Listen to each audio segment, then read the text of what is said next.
Okay. Cool. Wonderful. Nice. How's everyone feeling? Feeling great. That one Feeling great? Yeah, this was a solid start, I feel.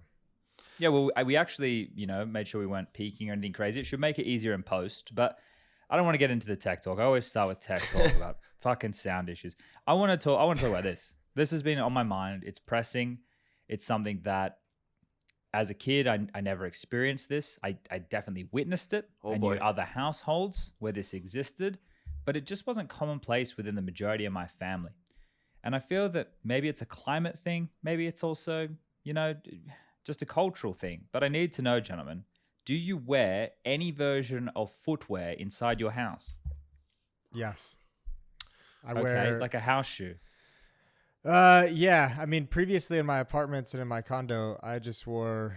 God, this is gonna make me sound like a barbarian. I just wore like shoe. I would just wear my shoes. All the time. God. Yeah, I mean, I would take them off. They were muddy and dirty and shit. But I mean, like, there were certain shoes I didn't mind wearing in the house. But Okay, now, like trainers. now as a woman has joined me in the home, I have been forced to have some house shoes. I've been forced to not be a barbarian. Yeah, I've been forced to get out of my dirty, disgusting habits. Jason. So I have a pair of. I suppose you started showering as well more than twice a week. Yeah, a couple more, not much more, like every other day. Yeah. But yeah, I have like a pair of like Merrill campsite shoes that are like slip on, comfy, easy. Okay. So what's the interior of those? Is it like a fluffy interior? How are your feet feeling? No, I don't go Are for you the in fluffy. socks? I do enjoy wearing socks, but not usually. No, they're literally just like basic camp shoes. So it's like a rubber Vibram sole bottom, and then essentially like a cloth covering. It's nothing really ultra comfortable. But my I'm girlfriend, having a look now. Okay, I see. My girlfriend is Korean, so I know the Korean, like even when I go visit her family out east, they have like slippers for the guests. I've heard that. That out east. One of I mean like in Virginia. Oh, no. I didn't want to say. Yeah, I don't know why I didn't want to say it, but Virginia.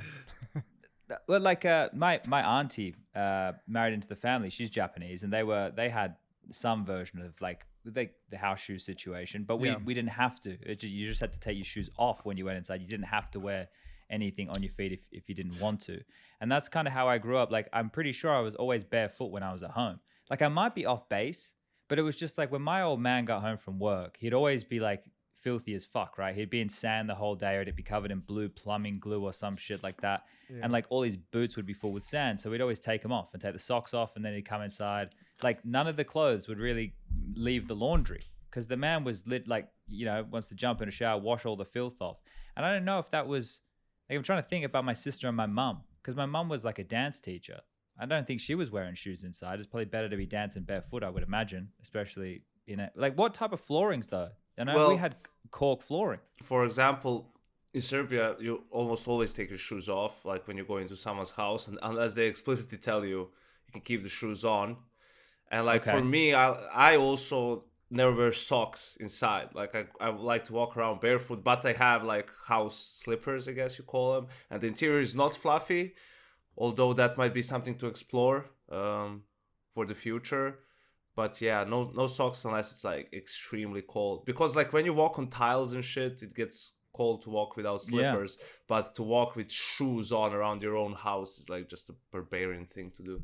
I feel like an animal though. I guess we always have like flip-flops in Australia, right? Like thongs, right? Yeah. We're always in and out of it. But yeah, the thongs, like if I took the thongs on the carpet, mate, I'd pop an earful. Well, the problem is you go outside with thongs as well, right? So yeah, they get dirty, and these are the slippers that you just wear inside the house. Like you just get some dust a little bit or some shit, but that's what they're for. But I feel, am I doing it wrong by being barefoot? What am I?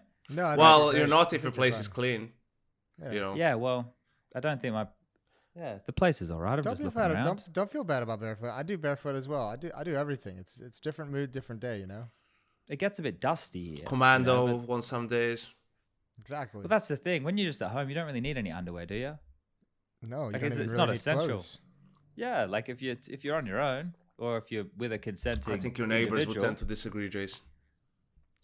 I reckon Jason's got massive blinds, mate. I reckon he's got these massive blinds when he renovated. No, not yet. blinds, you know, you'd be shocked at how expensive blinds can be. So I've shoved blinds all the way to the bottom of the list. Yeah, low priority lane. Well, look, I'm glad that you guys helped me crack the code, that everybody has different experiences with what they do or do not wear inside of their own home. So I feel that I've learned a lot today, and I can move on from this a more knowledgeable person. So I guess we should ask the most pressing question here, which was, do you wear footwear inside? But now that we've answered that one, is so who's going to win the major? Well, not Yanko, G2. Back to you in the studio. Yeah, I guess we have to start there, don't we, Yanko? Yeah, man. I don't know. It's just probably the biggest upset we've had ever at any sort of a qualifier for anything, really. You know, a team that you consider a potential contender for the whole thing can't make it out of the RMR, and through no fault but their own. I mean, they're it's not like they face some impossible teams all the time. Cloud9 was, they started the tournament 16-0 win. So you'd think the confidence is there, right? No matter if it's a lower tier team. Then the Cloud9 game, it's a bit awkward. They have a chance to come back late. They lose a 5v3. We're probably just peaks window and two guys die top mid for no reason. And then they go against one win on Ancients. In that game, I was watching it, like I was working it. It was so excruciatingly hard to watch. It's just, misplaying just the approach against the opponent. I feel like those CIS teams, especially those lower tier teams, mixed teams, like they're always on the move. They're always like doing something. They're always re-aggressing. Like you just need to take some map control, just bait them into, making a move and then just punish that move. Like, and that's all there is. And I saw round after round, like them holding and just like instead of being patient an extra 5 or 10 seconds and you would get a couple of kills and probably win the round easy, the call is made to start doing something, and while they're like pulling out nades and regrouping and setting up, that's when like the double push down banana comes or something like that, and it completely wrecks them, right? And it was just one of those games that you should never ever lose, and then they end up losing it. And then you go to the Gamer Legion game, which of course they come up against a team that was actually playing really well the whole tournament. They should have beaten FaZe, and then they should have beaten Spirit too. Like they just lost those two games like through, just choked and threw them away, I guess. And even then, like G2 wins the first map easily. Like the first half, I think was 12-3 T side, right, on Vertigo, something like that, or maybe CT side. I don't remember. It was 12-3. And then you go to Mirage and then Inferno, which I don't know. Mirage is like coin flip, I guess, for G2. They just don't seem to be that great on it at the moment. But Inferno, you would say, is one of their best maps. But even 16-4 Yanko Mirage. Yeah, exactly. Like, that's fucking insane. You can't lose that big to a team like that. And seeing Axtaz tweet after, we just like threw away last 2 months, like we came with we played with no confidence at all. Well, that's a big problem. I mean, in a sense of how is that possible to happen? Where's the mental coach, sports or whatever? Where's like the, how you have some of the world's best players and also more confident players, how do you suddenly start playing with no confidence, right, at the crucial time? And you had good results leading up to this tournament and opened this tournament again with a good result. So what's the problem? How did that happen? But where do we think, like, because this is kind of how the run goes. It goes from a really strong group stage in EPL. Well, it actually goes from Blast, right? Like if we look at the whole season. So it starts with Blast and they get through. Like they squeak through with a win over Vitality, which now in context with how both of the teams have trended, seems like a pretty good early win, right? Like obviously teams are feeling things out. They were still working stuff out of the break, but that they had 2 best of 3s in that event towards the tail end against Vitality. They lost one and they won one, right? Then they go into Pro League and they play well, right? They play some good Counter-Strike. They top the group. They go 5-0. It was really good Counter-Strike. Everything was working. Then they get to the playoffs. They beat Na'Vi, right? I'm not making it up. They beat Na'Vi. Then they go on into a game against Vitality where at least it should have been a 3-mapper, right? Was it already a 3-mapper or was it 2-0? This was one of the few 2-0s we had, if I remember rightly. And they should have taken it to the third map with Inferno, right? Yeah, they had a big lead. It was 15-7, and they lost a 15-7 lead. So at that point, you've just lost to a team that you know that now you've played 3 best of 3s against in the last, I don't know, month and a half, and they've gone 2-1 in their favor, and you know that it's close series, and then they go on to win the event. So that's the context of that team for me, right? So if I'm G2, I'm thinking, fuck yeah, things have been working pretty well. I'd be confident as shit. Right? I don't know why I would be doubting anything with those like pretty good results early leading into the major, right? The most important event is the major. If these guys win EPL, sure, okay, cool. It's a fun little thing to have on the mantle, but you want to ramp for the major. Like EPL, if you're one of these teams, you didn't have an Intel Grand Slam notch already, who cares? It's like at the start of the rung. Like if you get it, you get it. But the thing is, you want to make sure that you're peaking for that major. So things in my mind for G2 going really good. And then you come in and you 16-0. Then you lose to Cloud9 in a game that I think you could have won as well, right? And then why does it fall apart from there? How do you lose confidence from there? What have you lost confidence in? I'm so confused. Like, it doesn't make any sense. Does anybody pinpoint which match along that line they lost confidence? Well, it has to be the 1-win game. The 1-win. Yeah, I was going to say if it would have to be But the 1-win game, but they must have lost confidence going into the 1-win game. So that means they lost during the 1-win game. I think during the game, yeah, because like when the game was getting tight. So the pressure got to them there and they broke. Seems like, everything's going so well. Like, but that's crazy to me. Like, I look at that game, Yanko. You like bang on with these, like how active they were, and also the thing is how many G2 players got caught off with the timings. I think there was a round where 4 of them all got caught off with timings. Like Mondesi's donut, like looks away to throw some utility towards site, gets caught. There's a flank, you know. There was one in Temple. Justin scales from like near big box to front site. Nobody's watching Temple to cover him. He goes to plant. Yeah, that was so what's going on? A 3v3 or something, or a 3v4 even. I don't know, but it's like a winnable. It was a 5-on-3 at one point. Or something like that, right? And it's it's a round where you have the advantage, and no one is covering the guy planting. Like a dude just runs out Temple and kills the planter. There should at least be a There's trade. a guy in A-main who's like watching, I don't know what, the flank, and Nico is with a Mac 10 deep into donut. He's like, what are we doing here, guys? Like, you're worried about something. This is the problem with sometimes why upsets happen is because when you have a phase Navi game, a Navi G2 game, a Vitality phase game, this is not your normal Counter-Strike, because all 10 players on the server understand CS on such a high level that you kind of have to play a little bit outside the box. If you just go by the book all the time, the other team will get a read on it. They will predict it, right? Because they understand how those steps look one by one. So you do some weird things a little bit, right? And it works against those teams. Well, against lower tier teams, they don't know, they can't get a read on you when you do things like and when I say something by the book, it means if you complete these steps properly, you're most likely to win the round, right?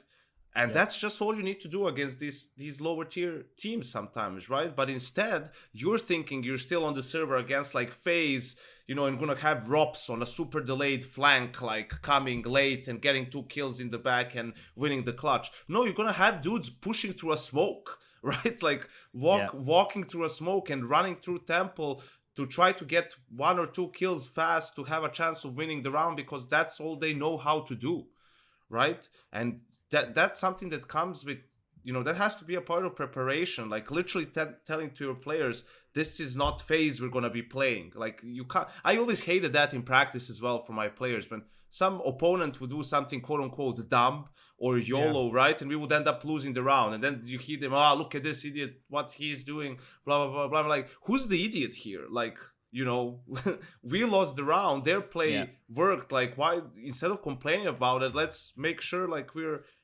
not prepared for it, but you need to understand who you're playing, right? Like you need to expect that from this sort of opposition, right? And then if you see them surprising you, then you adjust during the game, right? So for me, that's just like, I hated that. It's like, no, just be there and punish them. That's all you need to do. Just punish those plays. And even going like deeper into the meta angle on something like that too during practice is like, like if this stupid play is gonna piss you off, then like fucking practice like bouncing back from that. Practice having a strong mentality when you see a stupid play come out, because if it's tilting you now, it's gonna tilt you in a match for sure. But yeah. I don't know. G2 at the moment kind of just strikes me. I kind of hold them in the same regard as like the EU Liquid in a way, where I think they're really, really good at playing up to their opponent, and they're really, really good at playing down to their opponents as well. And I think they kind of struggle sometimes against the quote unquote like weaker teams or the teams that they should be able to beat relatively handily at playing to their top level for whatever reason. And I think teams like that are going to be really susceptible to these kinds of upsets. And for G2, it's like just the worst fucking timing that it happens in the major qualifier. Look, I'm just looking at this 1-win match still, right, with a finer tooth comb here, because there's one thing about, not playing to the level of your, playing to the level of your opponent, right? That conversation has to be a mentality thing as well. Like coming in, you need to know that sure, these guys are good, they can shoot. They've got tricks up their sleeve, right? They're not slouches. They can frag. There's no question about that. But like as a cohesive unit, we should have, first of all, more firepower across the board, and then just a better general understanding of how to punish the basic mistakes, right? Like you're looking to punish the basic mistakes, not the high level mistakes in this. And I look at the round timeline here, right? They get 9 rounds on the CT side. Okay. Not great. You'd probably on Ancient Love in double digits. 10's comfy for a CT side. I think the T sides are getting better, but let's say 9's par for the course. The T side, they get 4 rounds. I think 2 of those rounds are like Deagle Tech 9 rounds, rushing onto the A side. And they win pistol and lose second round this T. Yeah. And it's like, so all the gun rounds sucked. Literally all of their guns. And I don't know. Justin didn't get a single kill on the T side. And I sit here and I think, what's going on there? Was that the game he didn't get a kill on the T side? No, it was one of them. No, he got 5. Okay, there was one game where he didn't get a kill on the T side, and it was like, man, like how is he being used? Is he not taking enough initiative? And where is he being put? Because I'm trying to understand his role in the team, right? Because I have a bit more vested interest in Justin, so I want to see how they're using him. He's obviously not the star. We all know that he's not meant to be used as a star, but what they felt like a lot of the time, like he's holding, let's say, a main push. So he's not looking for anything. He's not looking for fights. He's not actively being set up. And then if they don't push, then he gets called back into the execute because someone else on the map has made a play and have taken space and now have turned into the lurker. Okay, so Justin now has to be like second or third in with utility and probably planting or trading, right? Okay, well, is that where the best use for him is? I don't know. I guess that's what he is then. That's the type of player he needs to be. So he needs to be better at those things. So I'm trying to think, how does he get better at those things? Because I don't know what's wrong with this team. Is it JKS? Is it Hooksy? Who is it? Like, what's the problem? I think the team's good. This is the issue I have. I was building him up before as good. I'm just trying to identify where the problems are here. Is someone to blame, or is it just a team thing? Well, it looks like a team thing, right? Like you just need to look at these teams. Like I think we already mentioned this about FaZe. That they're always in the fight.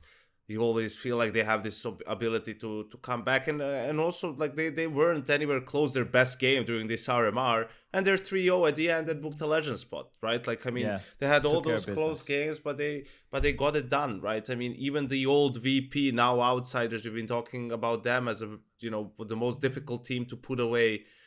Right, like they're always so hard, they're always like in the fight, and you just need to build that as much as you need to build your like strategies and playbook. You need to build like the mental aspect of your team as well. And listen, I'm not going. People are always, there's a lot of talk again about how Nico, something like terrible happened again. It must be his fault, like it's happening all the time, and I don't think it was his fault on the server at all. Could he have done a little bit more in some games? For sure, but I think if you look at the tournament and his performance, I don't think you can put the blame on him.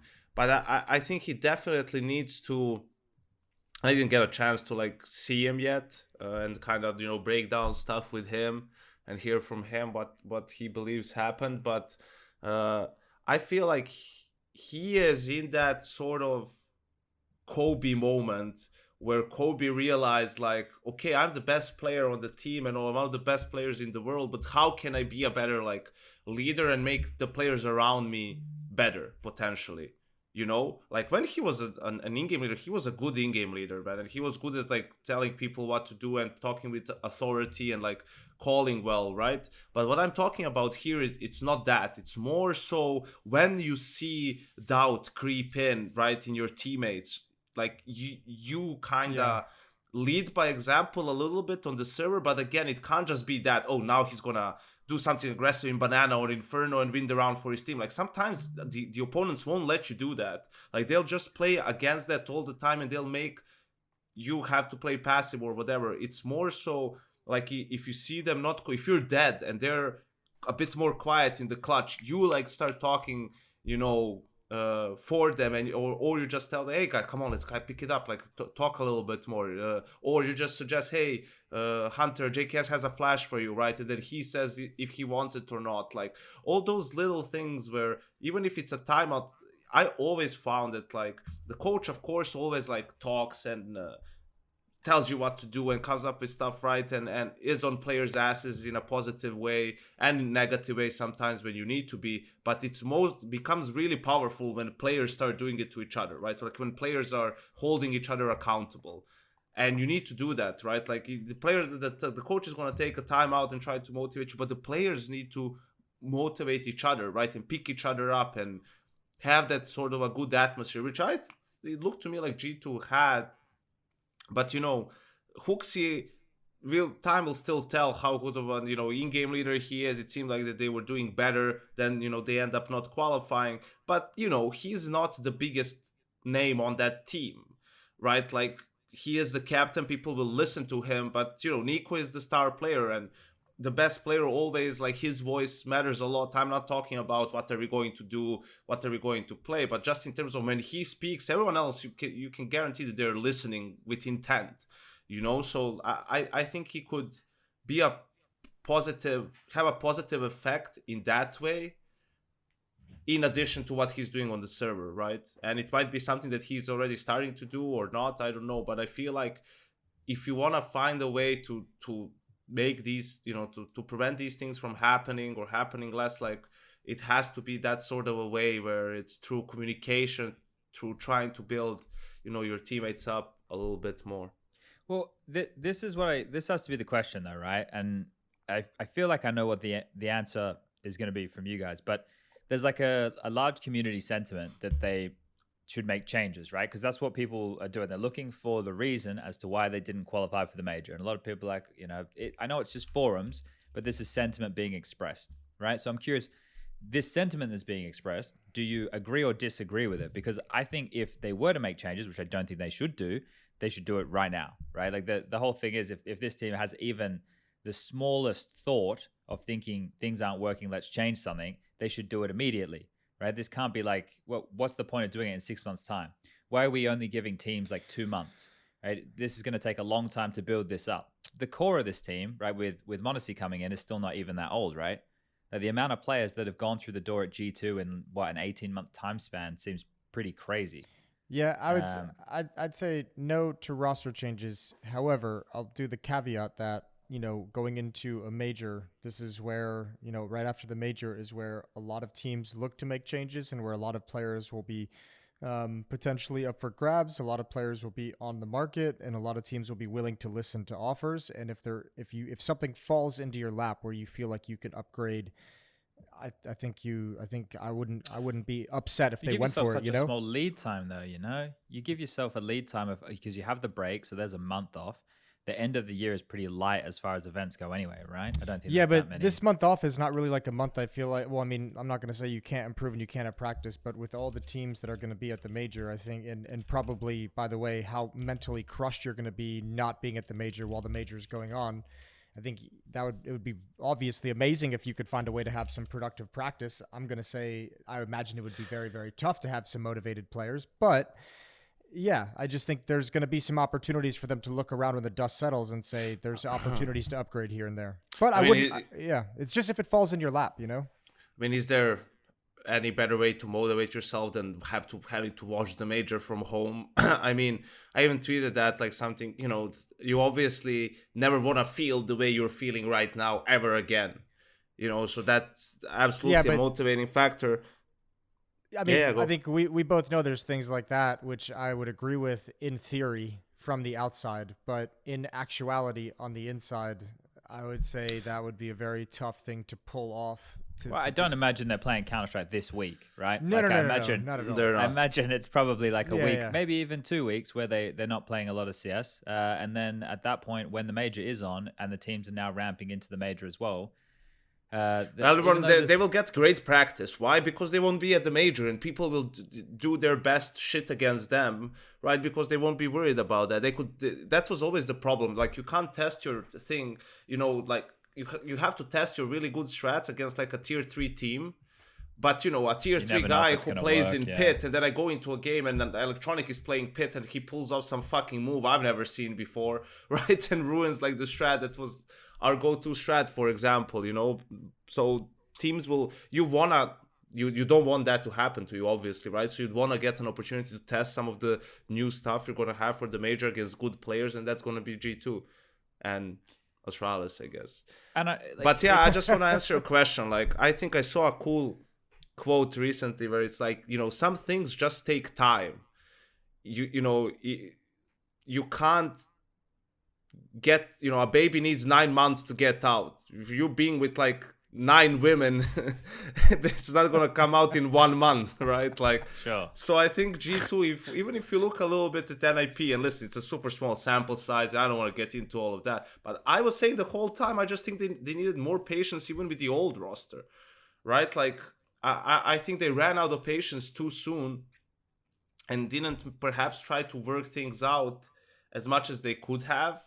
And then they made the roster change, which didn't seem necessary to me. But okay, the change is made. But you have to give at least this roster then time. I mean, what's the point here?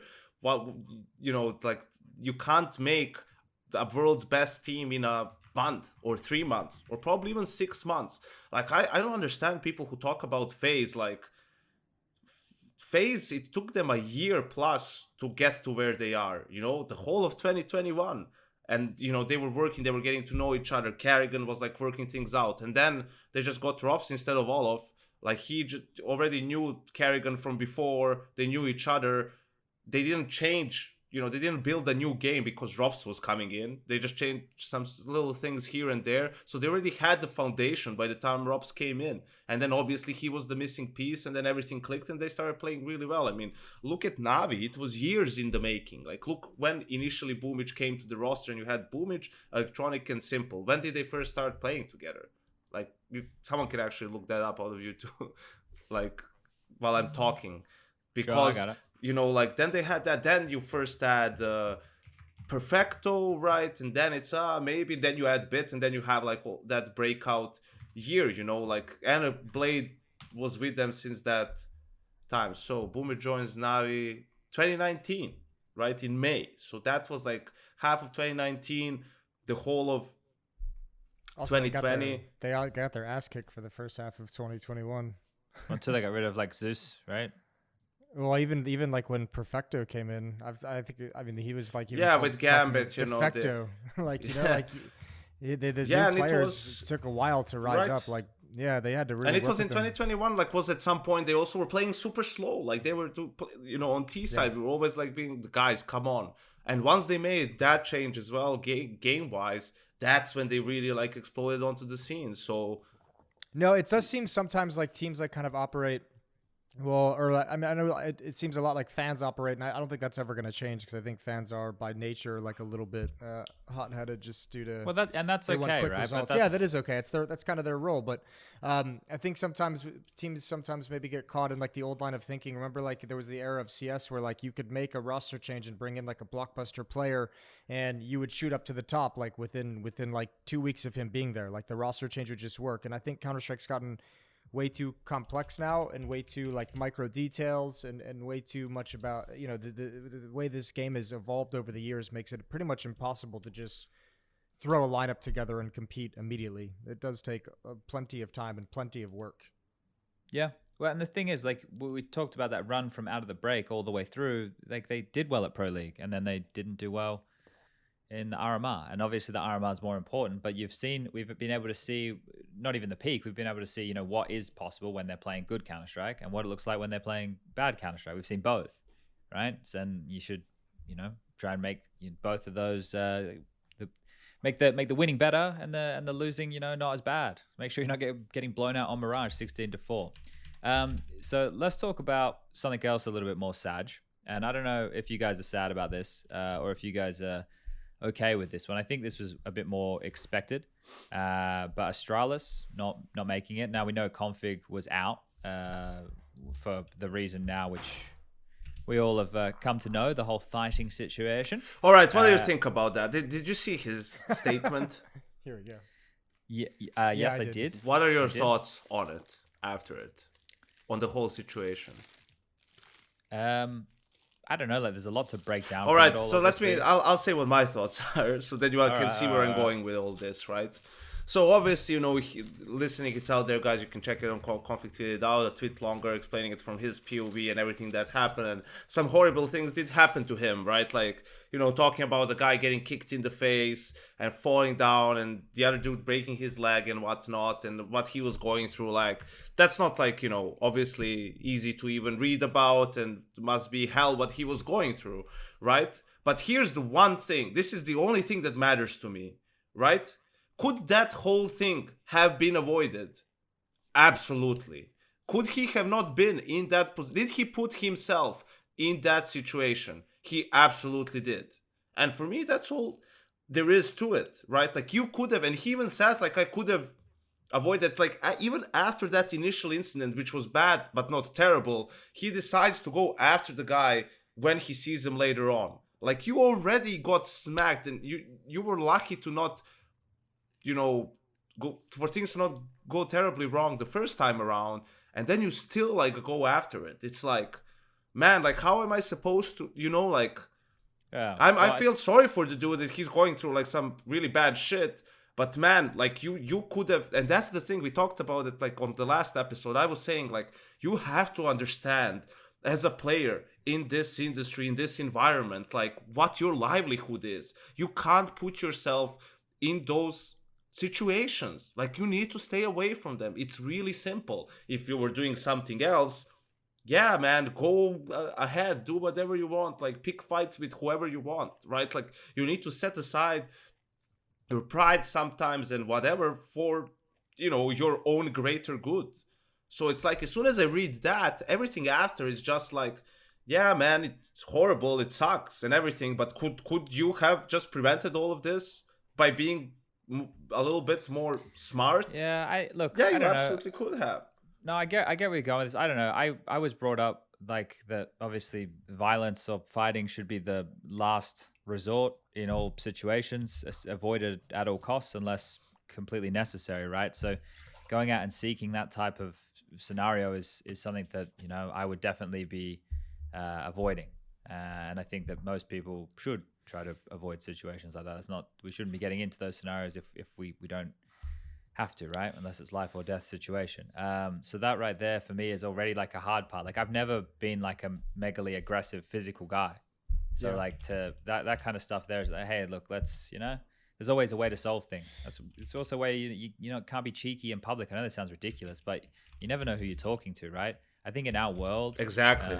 In our world where it's like the type of people who, we're around, everybody's pretty nice, but everybody's doing the same thing, right? Like, we're all kind of on the same wavelength in a certain regard. We all understand why we're at this place, what we're doing, but the world's not full of like lots of nice people. No, which is sad.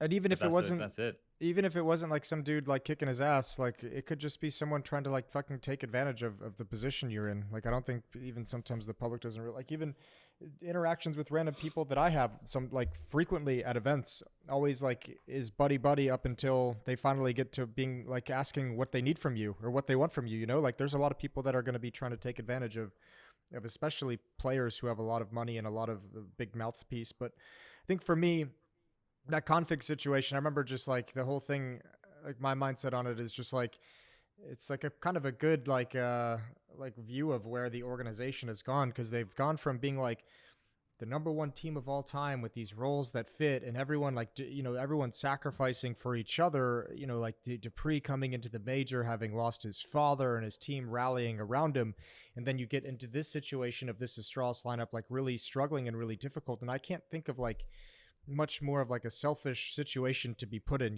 to have a team that is struggling that really needs their star player, and having your star player like have some personal insult take them. I don't care if someone spits in your face, like, that's like, you have to have in the back of your mind at all times, eye on the prize. Even in a difficult moment, we're trying to qualify for the major.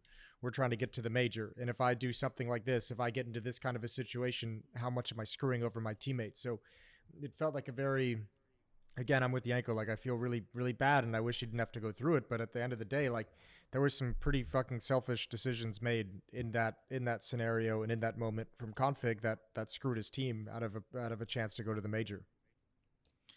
Yeah, it's fucking yeah. He's had quite the career, Mr. Config. I don't know what comes next in this situation. I saw him; he was just streaming with MSL and co, I believe. Also, what when he wrote that statement, did anyone catch what was the lie from the original Jackson's article? Well, yeah, that's another thing as well. Like, and which part of it was a lie? Like, I said, what was it? Was his line mostly BS? Yeah. Yeah. So I don't know. I guess there's obviously different framings on the situation, right? Like the person who was the witness, and I believe in that article we spoke about it, there was corroboration of multiple witnesses or something like that, right? Well, it couldn't have been that hard to have the witness and go to the club and get like a security footage, right, or something like that. Yeah, well, but we know for sure now with Config's statement, like that there was police and stuff involved, right? So I think I'm just trying to find the part. Yeah, it was in the end. He says that investigation is ongoing, and he was tested for drugs. He was negative, and the promoter was positive, which means, like, I mean, if they've tested the guy, it means they found him. So I guess, you know, the investigation is ongoing, and they're trying to, I guess, find evidence of what Config was talking about. And yes, I'd agree. You would imagine there's a security camera outside the club, but you'd also think club would probably try to protect the guy. I don't know. I mean, I don't really give a fuck about all that stuff, to be honest. Yeah. Yeah. I guess the way the way that Astralis, they stayed very tight-lipped on this, right? Their initial release, it's just titled on their website RMR roster update. I'll link it. So this is when we knew that Config wouldn't be playing at the RMR, right? As Config has unfortunately suffered a complicated fracture in his ankle, yeah, pretty complicated, and will require a lot of rest over the coming days and weeks. Our official reserve and Astralis talent player, Mister, will be included in the main roster. Mister will be a part of the team's roster for the upcoming RMR tournament. We wish Christian all the best and a speedy recovery. And then today... Yeah. Go on. No, we can jump there. We can focus on that. That's cool. No, I was going to jump on the today thing too. So if that's where you're headed, go for it. Oh, this is what they wrote today. Astralis and Config terminate contract. Was this? Yep. Was it today? Was it yesterday? It was yesterday. Due to personal circumstances, Astralis and Config have agreed on a cancellation of his contract. He's going through a tough time.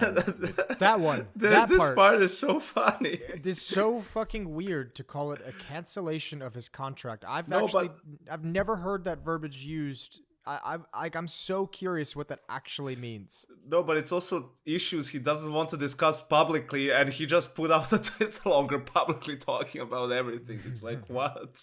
Is that because the org didn't want him to, or do you think he communicated to the org that he didn't want to? I think the org, I see, this is why I'm so curious about this part of things, and maybe I'm looking it in too deep. This might be a subject that's better for like someone like Richard or Duncan, but everything in this like makes me feel like Astralis is just like, get me the fuck away from this situation as quickly as possible. Like we don't want to put out the personal statement. We don't want to have to back it. You put out your own statement. We're going to cancel this contract, which I don't even know what that means. Is that like I'll tell you what I think it means, Jason. So now it means they don't have to pay him money to be on the bench, or he waived some kind of like severance fee that he would have gotten. Like, yes. I don't like, but this you want a conspiracy theory? I love conspiracy I theories when it comes to shit like this, right? So for me, what this whole thing tells me is this. Astralis would have liked to have released just Config straight up, but if they had to, there's probably in his contract either severance or something along those lines, right? And probably like Config just doesn't want to accept straight out, you know, like, yeah, I mean, he would probably like that money. He can't play for anyone else for a while, I guess. So, you know, he would like to have some income, but you could tell from both the statements from Astralis, as you guys have heard, they never mentioned any fighting anywhere or anything, right? So they were very respectful of him in a sense, right? Like they didn't air out, like they didn't, flail him publicly or whatever. And then as a sort of, in return for that, he needed to accept like the, like mutual termination, I guess is what it would be. Right, like that, just hey, we're voiding this contract, like we are releasing you, but we don't have to pay you anything, and that's it. And he agreed to it because it was up to him to kind of tell his own story, right, outside of what was reported by the by the Jackson guys. But isn't this crazy? Like I'm still combing through this. The next bit says, together we have explored different options, and even though nobody knows how things will be in 3 or 6 months, right now it's all about giving Christian space and time without the constant pressure of having to get back and play. And the salary of constant pressure of getting paid. But I'm pretty sure he was just streaming with MSL, unless MSL's title was bullshit, right? I don't know. I can check the face thing. Like that reads from the Astralis side. No, but like the way this is reading is like there's something massive in config, like that he's going to take 3 to 6 months from, so we won't keep him on the bench for that time, right? It's like I don't understand. If that was like the angle and it was like something that he has to work through and et cetera, right? Then wouldn't they just keep him on the bench? But they have canceled the contract, which is like like you said, they don't want anything to do with this. Yeah, I mean, dude, I'm watching. I just watched his VOD. It was from 3 hours ago. And there is a config dude in there, and he was top fragging first half of this new game. It's like Gade, MSL, Nico, config, and the other team, it's like Stam, Boobski, Dragonfly. It's like, some probably Danish gather or something like that. I don't know. Or they just smash it against each other on Faceit. Like, I've always got, like, wouldn't if you're, I don't know, maybe this is a little wishy-washy and naive on my part, but like on a certain level, if like you have a player like this who's obviously going through a weird scenario and has some real issues in their personal life, like wouldn't you on some level stand by them and make sure that they're at least going to get the help? Like, hey, we have all these fucking resources. We're Astralis. We have sports psychologists. We have health people. We can help, get, he's part of the Astralis family, as they call it. We can help. We can get him the help. Yes, but he betrayed the family, Jason. Yeah, I know, but like, I mean, right? Yeah, but if you're going to explore those options, wouldn't that be something you'd want to do if you're, I don't know, maybe not. Maybe, again, that's the wishy-washy. I think they're just done with him, right? That's why it feels that like was because that's not like the only incident there ever was. So right. I think that was just like the, how do you say it, the last drop. Straw that broke the camel's back. Yes, you guys have it. Like, we have something like, never mind, I can't translate it. It's like stupid. But yeah, I think it was that, and that's why they were just like, we're done with him, and that was all beyond reproach or whatever. Well, what should we be done with the Astralis? Like, because I think we should be done with config, right? Yeah. Well, the Astralis is a different sort of a story, right? Yeah, the team has to change. Yeah, and I said this on the broadcast. I was like, the best thing that will happen to them is to not qualify for the major, because then they can just blow up the team, which is something that most definitely should do, right? We were talking about it from the inception of this team, about role clashes and whatnot. Now you have your in-game leader, right? You still have Glaive, you have Blame, who's been a top 5 rifler this year, and you have Device, supposedly. I think they probably do, right? So that's a very strong core. You have 3 of your most important roles filled out, right? I'm sure Device won't take too long to get to at least a good level, and if anything, like, he's sure as hell better than Farlig is, even if he hasn't played for a year. I said, get Stair and Zyphon from Sprout, right? Like post-major, I guess now, I don't know. But, though both of them are 18 years old, they're young. Or if you can only get one, get Stair. And then, I don't know, if you really want to get someone from your talent team to promote them, I don't know what. But definitely bring in like 2 young players. Ideally, you would like to get a strong anchor, like someone like Tessis or Shush. But they're not going to leave Heroic for Astralis at this point in time, right? So I think those 2 guys are doable. Like, sure, you're going to have to spend money on Device, but I think with those 2 players, you have a very, very good all-around team, and you can actually have some hope of being a contender in like 6 months to a year time. Like, you can definitely be in a position where you're feeling confident about being at the Paris major and potentially like, doing something there. Also, if you push like Zipix down some stairs, break his ankle, then you cancel a contract with him, and all of a sudden you got a lot of money off the cards. So you can go chase down some players. Jason. You like that? Bloody hell! Now we're talking about the family, baby. Let's get some real mafia tactics going on in here. There's some evil shit going on in here today. I'm just saying. Where does these vibes come from? Is it the jet lag? Well, no, but in a more serious note. No, I'm drinking it right now. I'm taking my time. That might be the problem. No, but I think I don't know, this Astralis thing. I don't know where I think this has just been a culmination of like just mismanaged roster for the past X amount of years. So I think they're in a weird place, and I would just kind of go with what Yanko said. I don't really know where they would go to pick things up. I'm not that knowledgeable with the Danes they have around the scene that would be available to them. Yeah, it must be nice being a caster. A lot of people ask though, like a lot of people pose the question now, because I agree with a lot of what you said, Yanko, there, and I think when you bring up the names, there's definitely a large amount of names, and maybe some players would want to make changes, especially like even if Heroic go into this major, right, and they don't do very well, maybe Shush is thinking, maybe Astralis looking pretty tidy over there. I don't know, like anything's possible, right?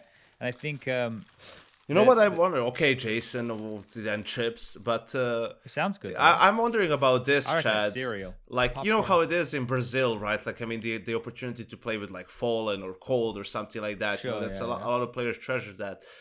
I wonder if Glaive has that same sort of an aura about him, in Denmark, but most specifically like for the Heroic guys, right? Like, would Surely that be Device something? Does. I guess, yeah, that's maybe. True. Yeah, and probably the combination of the two of them. Yeah, it could be an exciting. But that's the thing. We know Astralis haven't necessarily been the most aggressive in these changes. If the news is anything to believe, right? Device is having to pay part of his buyout to get to back to Astralis. I'm hoping. Did you guys see that weird fucking comment that Glaive made during the RMR, where he like had he said something like, sometimes management goes ahead and makes a decision that you don't really have a say in, and you just kind of have to do your best to work with it and work with what you're given.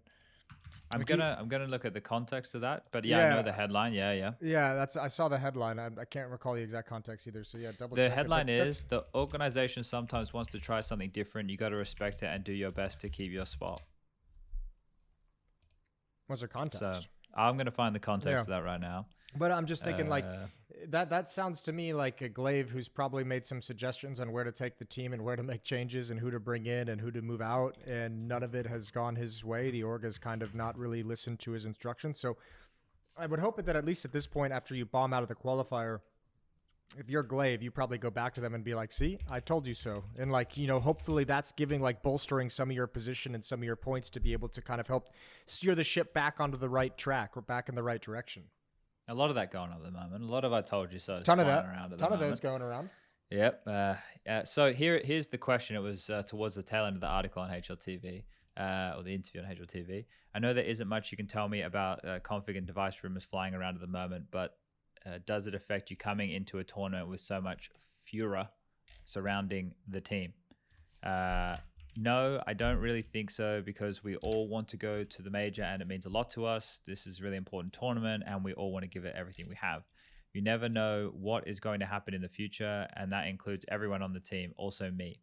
Our results haven't been that great, and I understand that the organization sometimes wants to try something different. You got to respect it and do your best to keep your spot on the team.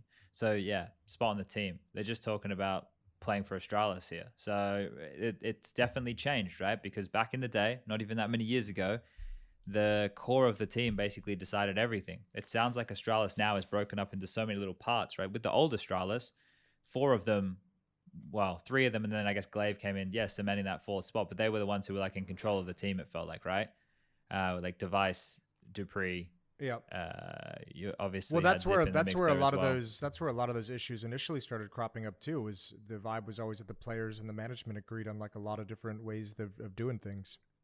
Agreed or disagreed? They disagreed. Yeah, there was some tension there as that team broke up towards the end, right? I don't know if but that's we never got confirmation on details, but that was kind of where it stemmed from. It felt from the outside. Well, I think either way, they need a rebuild of some variety. We have so many teams to talk about, gentlemen. Do you want to jump onto another one? Yeah, let's jump on a happy one. Let's do Imperial. one happy thing. Okay, Imperial is the happiest. It's the happiest of the stories. There was a lot of tears. I know we weren't over there, but there's a lot of photos of all the tears and the happiness. Apparently, there wasn't a dry eye in the house of any of the Brazilian players and whatnot that was over there. So quite an emotional time and pretty cool, right? It was a fun game. It was exciting to watch. I think it was one of the most. Most exciting of the RMR. Probably the most exciting major qualifier match ever. Like I think with the context, right, the storyline, it's hard to. And the gameplay, maybe we can have a different debate, but in terms of the entire context around it being the Rio Major, I feel I'd have to check. All right, I'll put it in the top 3 for now. I think you can put it in the top 3 for sure for now. But I think also that's why I love the majors, even though like there's a lot that I'd like to talk about it later on, like the major cycling itself and the format and whatnot. But you can tell it's the most pressure, right? Like with how teams play. I agree it wasn't like the best CS, but it was entertaining CS because you could see that every little move mattered. Like everything made a difference. There was so much on the line. The players were like really, calculated about their every move. You didn't want to throw away, a cheap death and throw away a round. So I knew that Overpass was going to be sick because it's actually, it's the best map for both teams. So that being a decider, it was really fitting and it delivered. It was fun. It was really fun to watch. But I was surprised how invested I was. It was like I was watching my team play. I was like, pulling hair. I couldn't believe what was going on. There were so many crazy moments. The Fang clutches, right? The fallen AWP rounds. The Fur jumping like in connector, getting a double kill. There was so much crazy stuff. Then on 15-14... you can't defend like a Monster pop against pistols. Like they miss a smoke for Monster for D. Like, it was so strange. It was all over the place. It was a roller coaster of a game. Yeah, and I mean, even outside of like the Fang clutches, which were some of the most exciting moments, I think, of the game. I mean, what a crazy comeback that Complexity had to make on the T side. But even like you said, the first stuff, but even like Fallen opping, it was just like, this is like everyone like rolling back the years legitimately is like channeling like the 2016 Luminosity overpass with Fur aggressively getting multi kills and then Fallen with his op just going beast mode on 8 bomb site defenses. And that game had it all.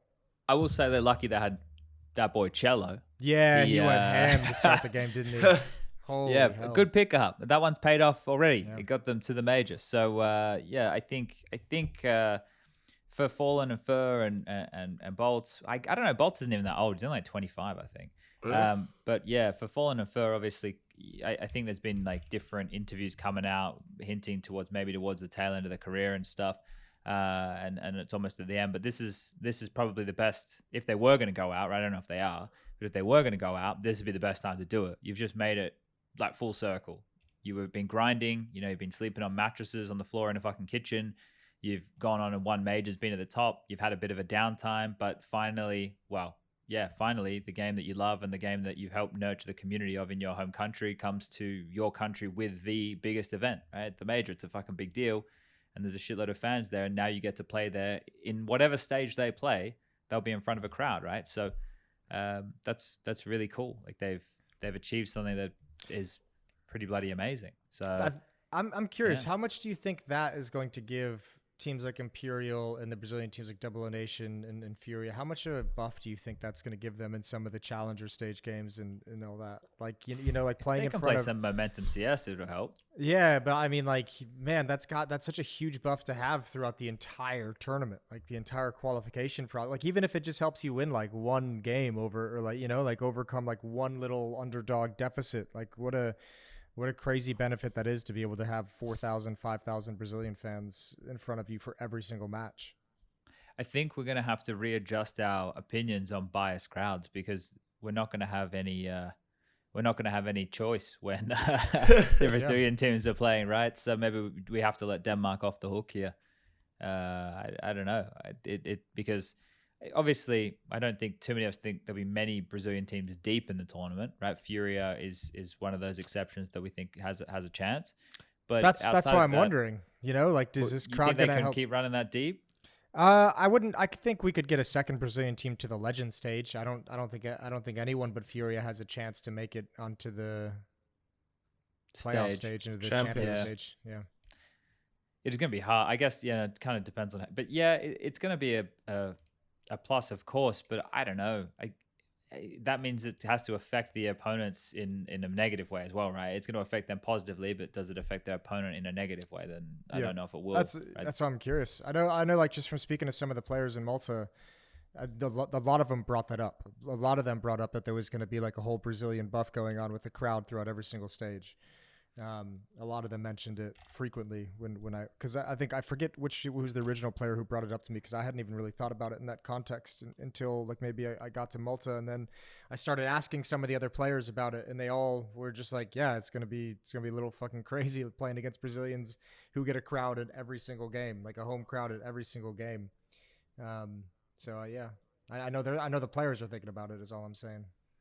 Yeah, well then maybe it will affect some of them negatively, right? Like I guess it depends on the matchups as well. Like if it's a FaZe, for example, against, Imperial, then FaZe should be taking care of business. But I say that FaZe had let's call it a bumpy road to Rio. Yeah, but I mean, it comes down to the experience of the players as well, like and playing in front of hostile crowds or any crowds. Like, I'll tell you, if Imperial or Furia or 00 Nation play Mouse, I have them favored against Mouse. In front of 4,000 screaming Brazilians, they're gonna shit their pants. They almost shat their pants, like, in the qualifier. Against Sangal, yeah. Yeah, right? Like, so, it doesn't take a lot. And that's not, that's just how it has to be for Mouse, for a couple of tournaments, right? Like, those players need to get experience.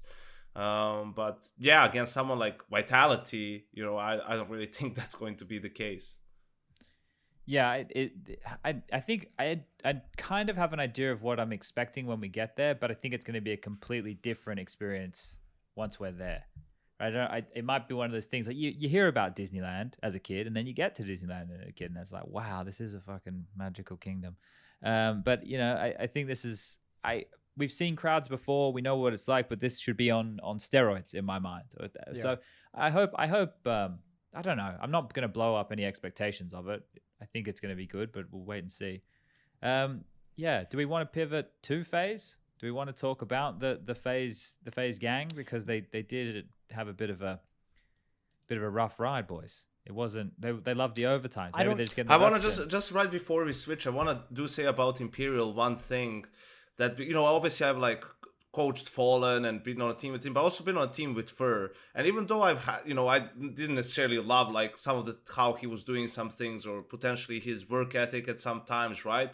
But what I always appreciated about him a lot is like, that's a player that if you have on your team, like the chances of you losing to some underdog like are going down, because he's the guy who always plays the same, whether it's a grand final in front of 10,000 people or a group stage game, whether it's the 50th team in the world or the number one team in the world, he always plays the same. Like, he's unfazed by whatever's going on, right?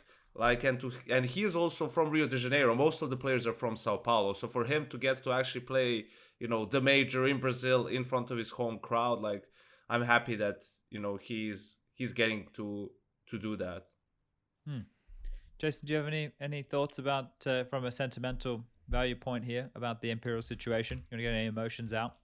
No, I just would echo Yanko's sentiment about Fallen, because I also worked with him at Liquid. I was just I mean, he was an incredible person to be on a team with, an incredible professional, and I'm just happy to see him qualify. I'm happy to see Fur qualify again. I thought it was crazy seeing some of the comments of Fur after they qualified. He said something mental I saw in an interview that was like, it almost feels more important than the second major they had in like 2016, which is wild to think about, but you understand it as well. Fallen's kind of announced he wants to be retired within a year.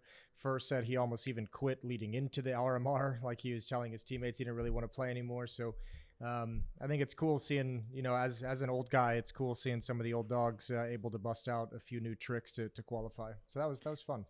Well, they had the extra motivation, right? Yeah. And it would have been very weird. Would have been very weird not seeing them in Brazil. Yeah. Or I'm sure they would have been there, but it would have been very weird for them to have to go out onto that stage and enjoy the major in Brazil, smiling and happy, knowing they got eliminated from the qualifier. Yeah. Well, yeah. That not ideal. All right. Let's. Yeah. I'm trying to think if I have any other fun ones here. Yeah? I actually don't have anything to talk about on FaZe. Like, I don't think there's anything on that major. Like, I think for them, I think it just shows the kind of quality that all of us can have the conversation saying They looked like shit compared to what we're used to. It was obviously a bumpy road. They had a very tough time. It was a little bit weird, and they still went through 3-0. You know, they still went 3-0. They did the job. It was bumpy. It was weird, but all that matters is they got through. And the great teams, as we always say, find a way to win in those scenarios. And FaZe found a way to do it, whereas someone like G2 could not. Yeah, I think that's succinct. I think one of the more interesting ones are, you know, in FaZe's group, but not FaZe themselves, NIP. Right, Sprout as well. Yeah, and I think those teams were like big surprise. You know, Hampus was playing like maybe even his best CS. You know, Star Rifler Hampus. He was the highest. He was the highest rated player of that group, and Broland was third with Nikodos in between. Yeah, I was gonna bring that up. They did do this at an event where Hampus and Broland were both in top 3 of that group, and yeah, I don't know. It looked really good. I'm curious of how much. I guess the question would be like, because that was always going to be a win condition for this like weird little lineup to make work. Would be Rez just being serviceable for at least the time being, and Hampus being just a god once he's been unleashed, which obviously both happened. I would just be curious if this. I wonder if this is like. I'm at a hard place of whether I want to be too hard on NIP. Or just kind of celebrate the fact that it worked for the RMR, but I'm trying to decide if this is going to be like a honeymoon type thing. You know, like this. It's hard to tell, right? They've given no runway, so we just have to see what we've got. But how often we see teams so much that come out swinging with roster changes, and that's what this kind of feels it would be. But I don't necessarily have that feeling that it's going to definitely be a drop off at some point. It's just we have to wait and find out. Well, let's look into the why maybe then, all right? So the teams they beat on that run was Astralis 16-12 on Nuke, and we know how catastrophically bad it went for Astralis and what type of Counter-Strike we thought they were playing. They got fisted by the Bad News Eagles, right? NIP beat Bad News Eagles on Vertigo 16-7, and that's one of the maps where I imagine it's quite easy to contain the approach of Bad News Eagles.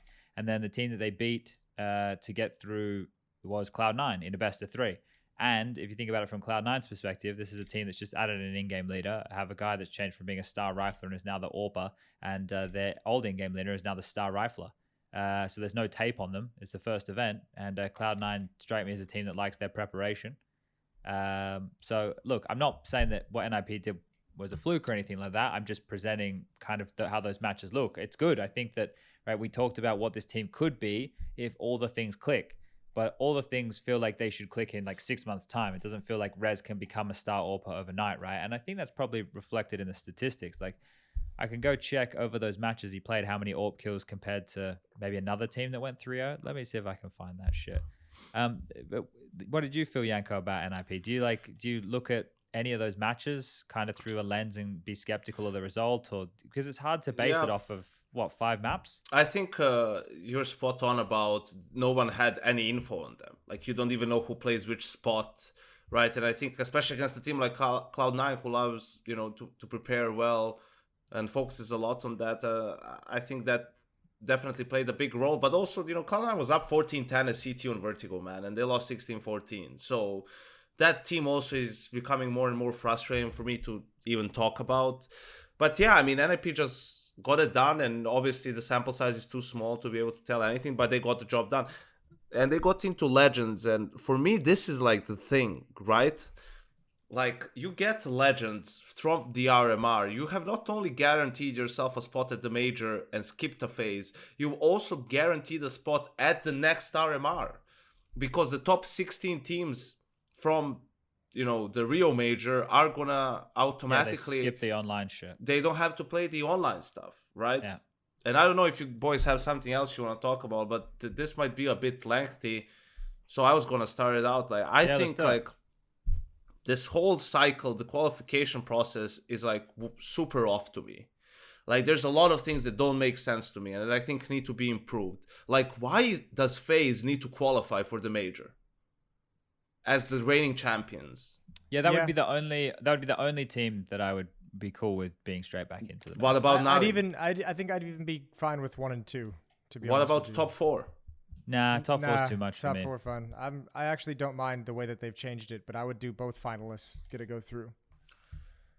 I mean, I'd be fine personally. I'd be fine with top 4. Even the general point is, it's like, to have to go from zero to qualify like for the major all the way for a lot of these teams, like it's also to an extent a little bit unfair, I guess. I mean, look at the schedule for some of these teams. Like, look at Vitality. But they choose to be partner teams, right? Like, I can't have sympathy for these guys who sign up to these leagues, man. Like, if I start doing that, well, I mean, what's the alternative, Chad? The alternative is do what Bad News Eagles do: be literally their own organization and. Because that's going great for them. I mean, they qualified for both majors, and what did they do outside of that? But it doesn't matter. They still made enough money, right? Like, you think about it. That's $1 million in sticker money for the team. Yeah, but it's not just about money. It's about having the opportunity to compete at the highest level. But the major is the highest level.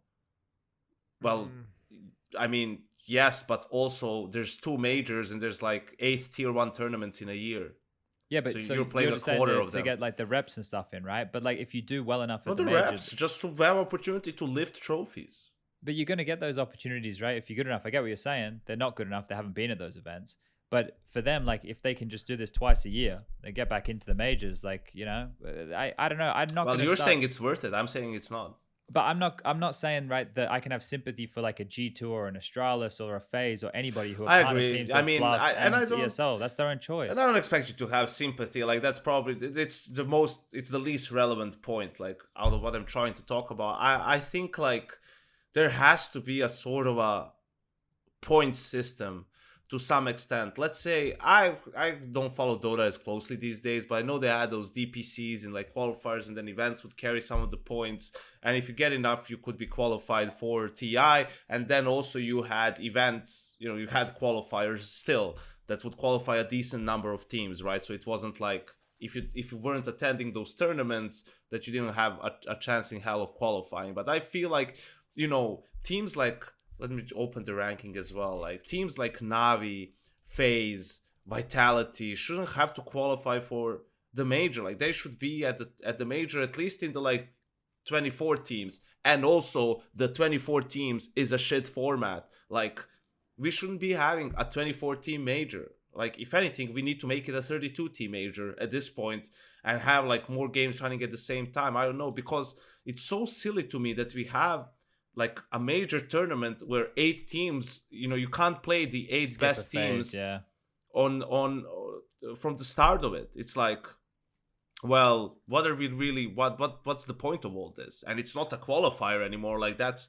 the major in itself, right? Because before that was like the qualifier for the major, and then 8 teams joined the playoff teams from last major, and that's how you have your 16 teams for the major, and those are the only teams that get stickers and whatnot. So it's like, I hate that as well. Like it doesn't, why, we're just used to it because that's been the system for so long. But can you explain to me how that makes sense? It really doesn't. And you can't lower it down to 16 because again, it like wouldn't really, that's too few teams. Like, especially when we're talking about the major that should celebrate the game and all different regions need to be represented and whatnot. So I feel like either you come in and figure out a point system of your own and how many points you want to give to, tournaments like Katowice, Cologne, Blast finals, right? Like you can just pick out a few of the biggest one, and that way you at least have some teams who do really well on the biggest tournaments in your calendar, and you add the previous major on top of that, which would carry the most points. And then you have some teams, you have maybe 8 spots set out of the 32, for example. Or if it's, I mean, even if out of 24, I would be fine with that. And then have everyone else have to play the RMRs in the qualifiers. But then again, at the RMRs, like it should be a sort of a different format. Like I hate best of ones. I hate how the seeding is. Like how even with this book holds thing, it still feels like kind of stupid. Like just let us see the teams from the beginning. Like I think we can do that to a decent extent.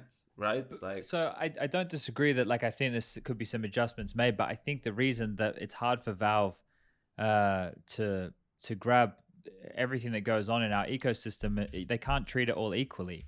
Like you can't treat a Blast group stage like you could an RMR qualification, for example, right? Like you can't treat them the same because the Blast group stage has only partnered teams. So like the idea I'm with you, like it would be a great way if Valve had their own world ranking, right? Because we know how much effect that these world rankings have and like players' contracts and everything like that. And it would help, if there was one world ranking that all the TOs had to use to invite their teams or whatever, and that was universally known and applied, then that could be really good. But how do you go about doing that when you have events that are partner events and teams are exclusively being invited? Like, I'm with you, but how do we get past that hurdle? Do we just have to weight them differently? Yes. But they get, I agree. but we can't wait the also, group stage because it's not open to everybody to play. I wouldn't include the group stage at all, right? Okay, so they get no points for playing that. No, you get okay, that's good. You get points. I know. We're getting somewhere, right? But I feel like for me, this is about so that the best teams in the world don't have to go through a qualification process, right? Like, don't get me wrong. Like, I still think teams like, let's look at it now. I don't know, like, you know, Maus, even NIP who did well at this particular tournament, you know, G2 probably at this, whatever. Like, you see where I'm going with this. Like, those teams might still need to qualify, but Navi doesn't, FaZe doesn't, Vitality doesn't, probably Liquid doesn't at this point, right? Like, especially with them coming from the NA, from the Americas region, right? Like, they're a sure team from that region that you can, you know, just from their recent results, they've earned the right to have that, to not have to go through the whole process, right? Like, and that's why it's fine if you just pick out, let's say, Cologne, Katowice, spring finals, fall finals. And yes, you can argue that even in Cologne, in Katowice, there's like a lot of, you know, lower teams there, but there's also enough room for teams to just qualify and get to the, you know, play in and get to the event and have a really good run. I mean, that's what, so what 50% Gambit did initially. 50% of the spots have to be for like non-partner teams. Is that a fair number? Because we'd have to put a number on this, right? Let's say that, but then Blast would not count at all because 6 out of the 8 teams at the finals come from groups, and groups are all partner teams. Well, then maybe that's the way that should be. But you see, it's sort of it's because partner teams are also some of the best teams in the world. Like, the partner teams that you wouldn't put at the best of the best would be EG and Big, right? I don't know if I'm I think it's hard. It's hard to get past the conversation of it's not open to everybody. Like, how do you know? So, and we're talking about Valve here. Like, they're the ones who made this rule, right? Like, they're the ones who've put up this fence, right? They don't want the game to be a completely closed system. They're actively doing things so it stays open. Also, we're forgetting the number one rule of the majors, which is that it has never been intended to be like the world championship that we all want it to be. It is more intended to be a celebration of the entire Counter-Strike community. So we're making changes to make it more competitive, but that's not the vision that Valve want. This isn't like we're making the World Cup of Counter-Strike or the Super Bowl of Counter-Strike. Yeah, but that's the thing. We're rewarding all of these people from all around the world, right? Because like I was saying about the Bad News Eagles thing, there's a lot of money on the line. So the celebration has changed. Back in my day, I wasn't getting anywhere near that much sticker money. I got, for my signature sticker, I think I got 12,500 or something. That was it. That ain't bad. Now, but that was 6 figures now. Yeah, easily. So like, and I missed the boat by what, a couple of years? We're talking 2015. Right, okay, Chad. I retired in 20. No, but you have a good life. It's not that bad. Don't despair. Yeah, you're right. Things are pretty good, but like it's just crazy to think how quick that's jumped up. So it's life-changing money for 24 teams times 5 players, right? It's a huge deal. So like in terms of having it open to everybody and everybody starting in the same place, I'm kind of okay with that. But then I think the thing that I really like from what you were saying was, then nobody should be skipping to the top 16 of the major. Like, if we all start in the same place, then let's compete at the championship from the same place. Like, why are we having these fucking ambiguous, hard to define slots? As we know, Chad, 24-team tournament, it's fucking hard to make a bracket that makes sense. That's why in Pro League we have 4 groups out of 6 teams and play fucking round robin. Because you can't. That's why you look at any tournament in anything, a bracket, it's like 16 or 32 competitors, or 64, true. Right? Why? Because you can create a proper normal bracket if you're looking at a cup, if it's like a bracket, right? Or if it's a group stage, you can have groups of 4. How many teams are at TI? Right now that's on TI 11, Liquid. Well, they have this thing where they have round robin for seeding, and like the bottom team in each group goes lower bracket, is right? out. No, is out. Okay. Right, so I think it's like 9 teams per group. Let's say I'm talking out of like from the top of my head, from what I remember it at some point. So it's like 9 teams in a group, 18 teams. Bottom 2 teams are out, and then the top 4 from each group go into the upper bracket, and the bottom 4 from each group go into the lower bracket. And in the lower bracket, the first game is a best of 1, and from that, and all the other games are best of 3, and the grand final is best of 5. Which for me, for example, is like I can live with that. Like, yeah, you have a seeding phase, but it's 20 right? teams. But I don't there's know if I also want to something do on the seeding line. games, man. Our players don't give a Well, fuck. it's also like the TI is the TI, so right, like it just has so much, so much lies upon that one tournament that that makes sense. But we have 2 majors and we have a lot of other big tournaments, so yeah, it would be a bit too much for us. But yeah, I think at this point you either make it like a 32 team tournament, and at that point, Chad, because there's more spots, then you could have a bunch of teams invited who are already like playing throughout the year and having good results. But let's say it's a 32 team bracket and you have 8 groups out of fucking 4, right? GSL, and then from that you go into a tournament like a single elimination bracket or that, whatever. I guess you can't make double, it's too long, but you do single elimination bracket, and then still those teams and the other 16 teams qualify. There's a qualifier just for 16 more teams, an open qualifier, right? And you reserve probably some spots still for different regions, but you have 16 teams who qualify and you put them in groups with these 2 teams, and they still can make it into the playoffs. They still have a decent chance. And those teams who were invited, they still need to, prove themselves. They still need to beat those teams who come from below them, but also the one other invited team. Like, this is, and it's always, people forget, like when you talk about Swiss, people always tend to focus, everyone hates for a team like G2 to not make it. But you also forget like how difficult it is for some of these underdog teams to make it through in a Swiss format. Like, you have to face, even with this Buchholz thing, sometimes like multiple very good teams that you have to beat. While in a GSL 4-team group, let's say you're the number 3 seed, like you have to beat just number 2 seed probably in the decider game and you're through, right? Like, I feel like that's more fair for those teams as well. Look at Fnatic's run through the RMR. They played Aurora in the first round, won 16-4. Then they had that lost to FaZe. Then they played B8, the Ukrainians, and they lost to them. So they're in the 1-2 bracket. They get Eternal Fire. They beat them, and then they play 1 win. So they beat Aurora, Eternal Fire, and 1 win, and they're at the major. I want to just inversely flip this just as a fun one. Look at who 1win played. It's ridiculous who 1win played. They played Spirit 4's G2 Cloud9 Fnatic. Yeah. Right? Like, that's mental. That's a crazy run. And that's with them beating G2, like, who were, probably a high seed, and they get rewarded. They're beating Force, and they are rewarded with having to play Cloud9. Isn't that the Buchholz system, though? Isn't that like your... takes effect from round 3 or round 4 or something, I think? 3, I think. From round 3, I think.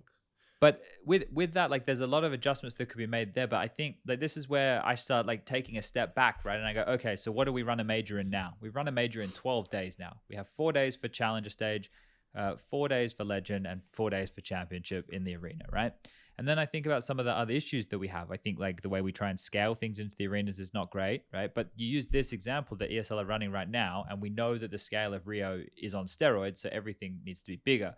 So the scale of the Challenger and the Legend stage can be several thousand people. But we just ran a Swiss stage, right, in back-to-back, in back-to-back on top of each other, like 2 of them on top of each other with 32 teams in Malta, right? Imagine if the major, Yanko, you want to do 32 teams. What if we just did that? We had those 32 teams in the space of the first week, just play that bracket, like the Swiss stage like we just saw, and then the top 8 from each of them come through, and there's our top 16 for the major, and then they play in a single elimination best-of-3 bracket. Wait, I have to say again, I lost you a bit. So we have 32 teams there. Imagine what we just did, right? We just did 32 teams split up into 2 16 18 group. Yeah. So 8 go through from each. No, wait, we didn't have that. We had 8 teams in 8 teams in Stockholm and yeah. But just think about the European side, right? So we've qualified the 32 teams we want from the rest of the world during whatever the RMR format would change to, right? However you qualify, you could even have your rankings play into this, like all those things. But I'm just talking about the format itself. So what we just did in Europe with 32 teams across Group A and Group B, we do the same thing with 32 teams across Group A and Group B, and then the top 8 teams from each of those 16-team Swiss things qualify, and then we did a 16-team single elimination bracket to the grand final. Okay. Would that be a format that would be like we were increasing the teams? You know, we're doing something with 32. We've got single elimination for the arena days. I could maybe live with it, but I just want to see someone run a tournament with GSL best of 3 group stage, like we had way back. Although we had it a lot of times with best of 1s. But the seeding's bad then, right? That's the biggest issue. If the seeding's fucked, then the whole thing's fucked. But the seeding is like there was way more chance of seeding being fucked then than it is now. Well, this is what I think, Janko. This is why I think they don't want to do this because. But isn't it also exciting sometimes to have like a group? You know, it sucks to have a really bad group, but sometimes to have a group where you have a team who has a lower seed because they decided to make last minute changes, but they're dangerous, right? Like. I know what you're saying. I'm looking at it from Valve's perspective, right? Because they're going to choose the format. These TOs are going to take it to them, and they're going to go, "Oh, but we don't like this mechanism," right? So, like, let's look at Swiss for example. Imagine we're fucking sifting for gold. We're out there on the side of the river, and we're shaking that cunt, and things are the sediment is dropping through, and we're looking for gold. We're going through a lot of layers of sifting. And we only find shit. But we're going through a lot of layers of sifting, right? So that's what the Swiss system is to me. We do a lot of sifting to find the gold. Right, that's why there's so many different matches, and it's best of 1s as establishers and best of 3s to either get through or be eliminated because that's the guard. It's meant to stop the better teams from going out. So we moved away from the GSL because we learnt that the seeding from one major to another was bad seeding. It gave us bad groups. It gave us stacked groups and easy groups and this, that, and the other. So we moved to something. Yeah, but that's because we seeded by the last major and not by what happened in between. Can I explain why I think Valve do that? Because they don't want to be the ones to put the hat on and go, well, you're ranked 1, you're ranked 2, right? They're going, well, who are we to say, right? Like they're letting the results speak for it. And I know like that, well, that's the way I'm looking at it from their perspective, right? That's why I think they make these decisions. They're not letting any other influence come into ranking these teams other than what they can measure. What Valve can measure is what they want to apply. And that's why they apply the Swiss system because it's a good way to measure. It's a good sample size. So I'm trying to look at this from like a Valve dev scientific standpoint, and I'm probably way off base, and they think I sound like an idiot right now. But I don't know. That's where I think we're in a catch-22 because you make a lot of points that are right, but then I can like bring up these ones that they just trump you with, and then we have to think of a way to answer those questions. So it's like.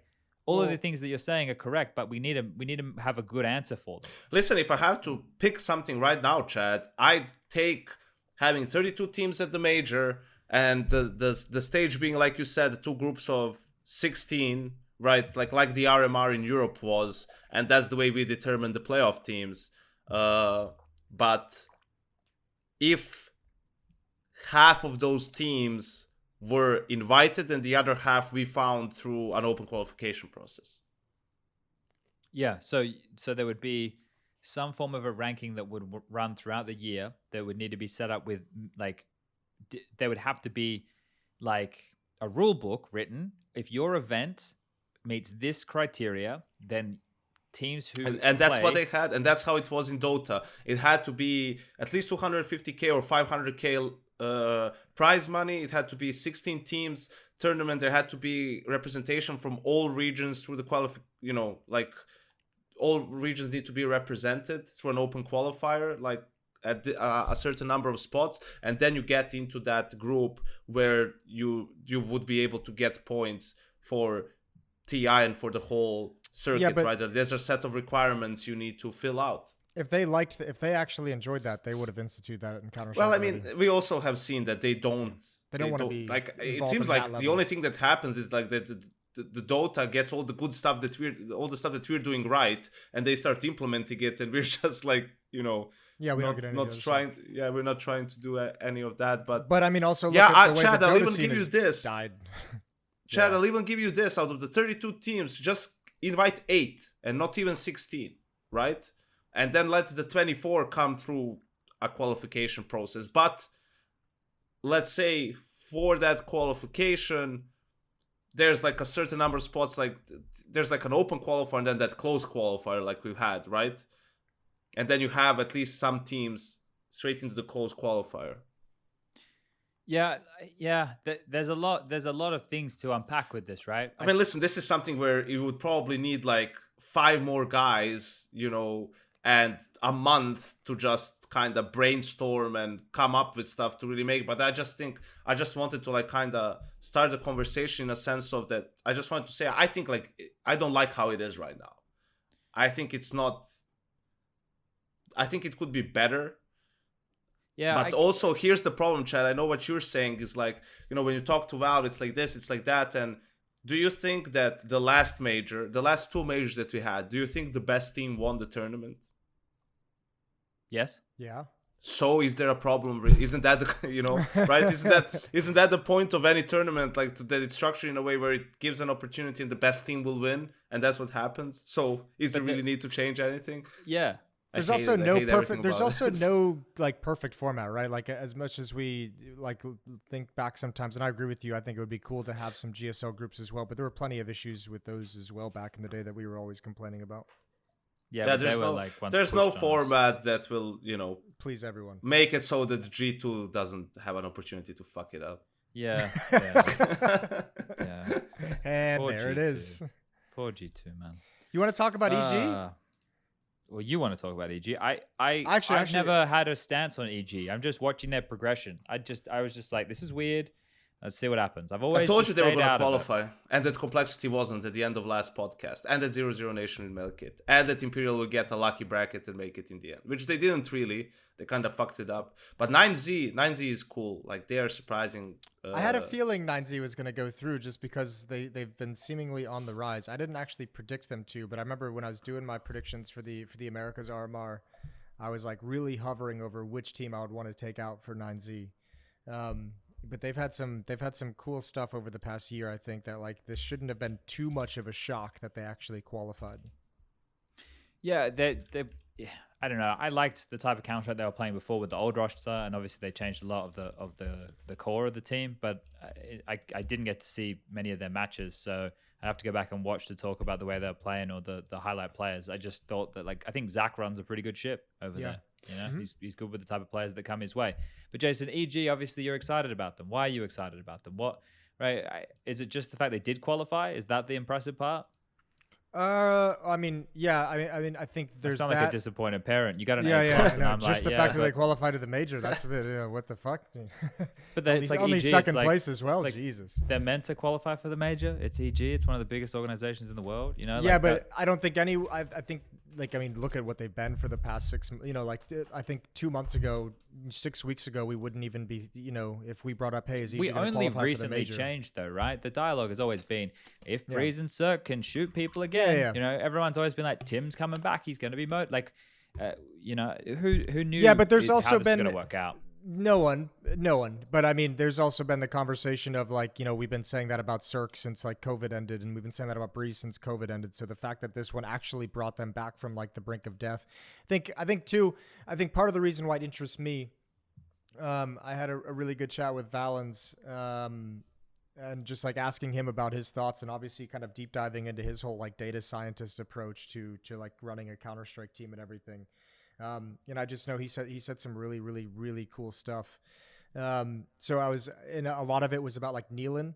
Like they'd actually had Nealon on their list of in-game leaders to pick up that they really liked, before Stewie came over from Liquid towards the end of last year.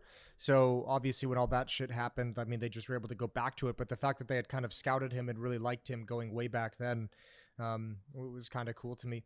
I don't know. It's just cool seeing this project work, especially for how much probably flack that whole team has been getting. I was just happy. I don't think there's anything really all that significant to talk about with them. I just thought it was a really cool accomplishment. Yeah, I don't like or dislike EG. I'm completely impartial on EG, right? It doesn't bother me if this system. I was like, oh, it's interesting. They're trying 15 players. Let's see what happens. This might be the future, right? But I'm also like thinking this was at the height of their power a very strong team in World Counter-Strike. Yep. And from where they've fallen very far, and they're now just in the rebuilding blocks. When you look at this qualifier in Americas and you see the EG name there, the EG name should be qualifying. And I'm probably, some people think I sound like a dick here. That's fine.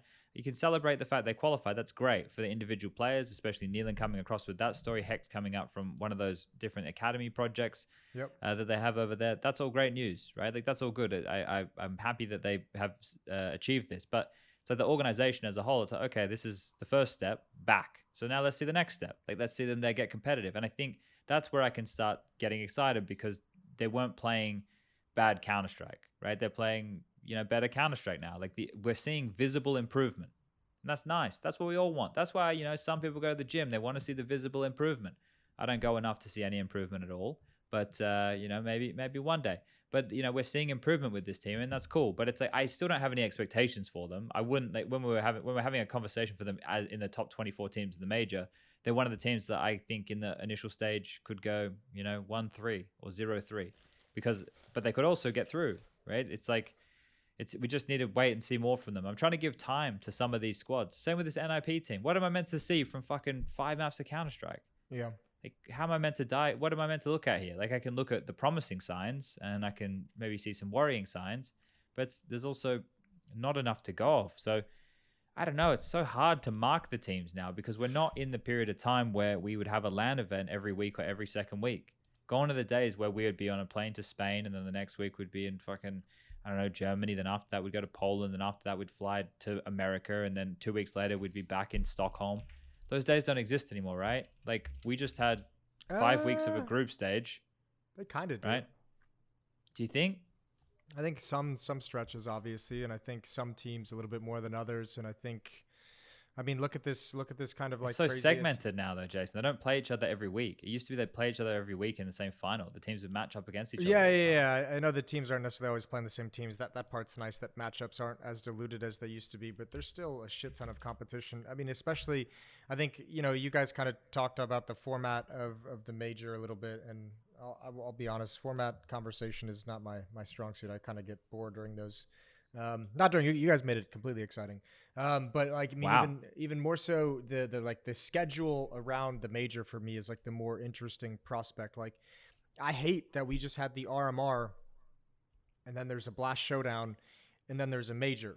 Like, I would like to see Valve just put their foot down, which they'll probably never do in this way, and say, we're going to reserve this like 8-week section of the calendar year, 6-week section of the calendar year. Well, they have reserved parts of the calendar, right? They have done that. Yeah, but I'd like them to just reserve the block and say there will be no Counter-Strike, once the RMR begins. Because why would this is insane that we're like, I actually find it crazy that we're having teams play in a showdown before the Rio major. Like, what do you mean? It's an open market, mate. Run a fucking tournament. If no, teams want to play I understand. Your tournament, play the fucking tournament. It can still be an open market, but you can still, if you're Valve, say, hey, don't schedule it during this because we're going to have the RMR and there's going to be 2 open weeks. Fuck that. I don't think 2 weeks is a lot to ask. What do you mean, why? You just said 8 weeks, and then you went down to 6 weeks. Well, I'm making an estimation based off when an RMR begins and the major will end. But then just move the RMR. So it'd basically be 2 weeks where you say, yeah, that's fine too. I'm fine with that as well. But if Fallen and Co want to go to this Fire League event fucking in 3 days' time, where we have Spirit, Imperial, who else is at the major, and 9Z, right? There's other teams. Also like DreamHack Rotterdam. Right? DreamHack Rotterdam. If these teams want to go and play it, it could be at their own detriment. Like, if you're going to go and show more of your playbook, we're trying to win a trophy for what, $100,000 when you have the major around the corner because you want to tune up more, or you want to get in more officials. Shouldn't they be able to do that? Like, a team like ENT played. Yeah, I'm fine with that. 5 best of 3s. They lost. If the team wants to go do that, but I think it's crazy to have a calendar that is so jam packed. Is it though? It's not, Jason. That narrative is bullshit. No, it's the not. calendar is not jam packed. That is bullshit, Jason. It's not. The calendar is not jam. It is. We just had. There is no way you believe that anymore. That was once upon a time. That is not the case anymore. The calendar is diluted as fuck now. This is a 100K tournament. It's a fucking Mickey Mouse tournament. Who gives a fuck? Which tournament are you talking about now? Either of them. I don't know what Fire League is. Maybe it's a bigger tournament here. But I don't know what Fire League is. I've never even heard of Fire League, by the way. But that's this is one. It's in Spain. It's going to be in a big arena. It's Counter-Strike that's going on in 3 days' time. Okay, it's in Barcelona. 16. That's great. It's actually that sounds fun. at the No Camp, I think. That's got 150K. If these teams want to go and play it, it's literally their own choice. No one is making them play it. Like, why are we pushing that narrative that the calendar is packed? That's not true. You know that's not true. What? Why? Tell me because what reason the organizations have to go play this LAN. I'm not talking. I don't give a fuck about Imperial's Counter-Strike schedule. Can we be honest about that one? I'm not talking about Okay, Imperial. but then pick a team you are. So let's say Mouse. Let's say any of it's because the orgs have partnered with the leagues, which is fine, which is all great. That is the org decision. However, the players don't get a decision in that. But this isn't a Masters level event. Remember the structure, right? The Challenger events are just what the DreamHack Open. They don't have to play those. They don't have to play these. These are by choice. But Chad, there is this one thing, right? A little bit where, yeah, ultimately they don't have to, but especially someone like Ents, you know. Yeah, they want to though. Yes, but they want to get the reps in. But there's not just the reps. There's this one other thing, which is the position in the rankings. Like you feel that maybe you want to play that extra tournament and do good. Not just because of the reps, but so that you could either boost your spot in the rankings or not let it drop. Because if you're inactive for too long and your last result was like, you know, you played shit at a big tournament, then you might have to go through the like open qualifiers for the next one or whatever. Also, but that's the choice that's being made, right? Like, this is the thing. Why are we not? We still have to make sure that we understand these are choices. There's different ways to qualify for all these things. Obviously, you need to have a certain amount of world ranking points to be able to get there. If the mechanisms, right? I'll concede this. I don't know how strong the mechanisms are. If you come top 8 at a major and then in fucking 4 months' time, you don't have enough points to play at even the play-in stage for Katowice, then something's fucked, right? Like, it should be weighted so heavily that if you come top 8 at in Rio, that by the time that Katowice rolls around, you can still at least have like one of the final slots in the fucking play-in stage as a minimum, right? Like, so we're talking points to get them into these things. So, like, if we're talking about it from an organizational standpoint and then forcing into these things, for the Challenger events, that's definitely not the case. For, like, the Masters level events, yeah, they have to play a certain amount of them, right? And they have to play Pro League. But Pro League was just played over 5 weeks. They only had to be there for 2 weeks of 5 weeks. Can I go back to my original point? Because I think this has gone way off track to where I was going with this. Even if just look at the calendar, and if you open up October, where we have in our calendar, the one we all share, where it has RMR window from the 3rd to the 9th of October. I would just like to see that swapped and moved so that there is not a blast showdown between the RMR and the major. Don't necessarily mean you have to block off like an entire 6 to 8 week period. That was probably a mistake on my part, but I don't want to see an event played between, like, I think it's crazy that a team plays the RMR and then has to go, the Blast Showdown is online, but in theory, that could have been any other event that they would have had to travel to for one of the partnered leagues they went to, and then go to Rio. I would rather just see 21 days before, right? Why don't we just move the RMR directly before the major then? That's what I mean. You can just swap the RMR. You need to get visas for all the teams, like, and yeah, but there we go. There's obviously problems with this, right? Like, I don't know how we can shut down part of the calendar when we already have in the middle of the year a month-long tournament break, and at the end of the year a month-long tournament break, where there no big tournaments can be run. So then we want to cotton off even more of the calendar. The major should be at the end of the season. Yes, it definitely should be. It definitely should be at the end of the season. But I don't know. I don't think the calendar's packed. I'm not trying to say shut down a section of the calendar. Again, I'll take that back. That was my mistake saying that they should get 6 to 8 weeks or whatever it was. Here's the thing. I just don't want an event between the RMR and the major. Can we just have it be the major? And if there's 5 days off before the major, if there's a week off before the major between the RMR, I don't want an event there. That's it. But then it is really important. I want everything from the RMR to the major that happens to I want everything to be focused on the major. I don't want to have this other tournament just fucking dropped in there for no reason. Yeah, but that's because a lot of these TOs don't tell the correct storylines on their broadcast, right? Like, the realistic thing is, with that showdown that's on, the whole narrative the entire time is going to be qualifying for the Royal Arena. But there needs to be something taken in, like, the fix of, okay, let me see who's there at this showdown. Let me take a fucking look here.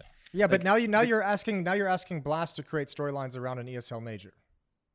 Yeah, but I'm not saying they have to do that, but that's the story though. The viewer at home, which is why it's silly for it to be there. It's part of the reason. But you have to do justice to the circuit. Like I say for Pro League, I was talking about, but the RMR is coming up and it's obviously the more important tournament, so it's fine. And even if the RMR was Blasts, like if that's, I'm going to say the same thing next season of Pro League. If the RMR Blasts RMR for the Paris majors right after it, I'll say, well, the more prestige, it's like more important for them. So even if they take Canel here but learn a lot, they could use that at the next tournament.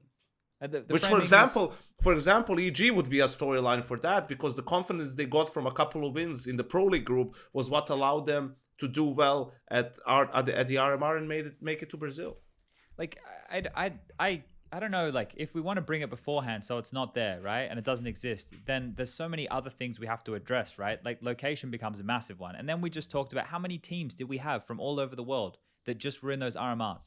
Yeah. Like okay, I know that, first of all, maybe it's not a problem. Because the ESO just flew them out. Wasn't there at some point a statement that the RMR was supposed to take place on location of the major in the same place?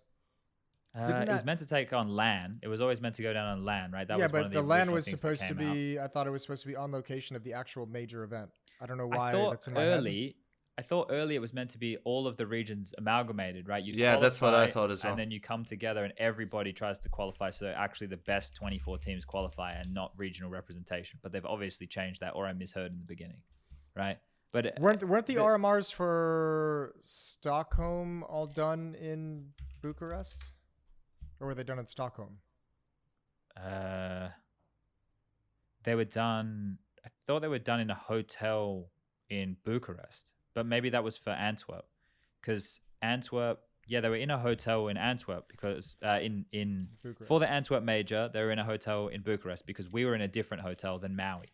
But Maui was also in Bucharest doing the interviews and stuff with the sideline content, and that was a hotel that was like I think 50 minutes away by car from ours. I could be getting that wrong. Maybe that was in traffic. But yeah, they were in Romania qualifying for Antwerp.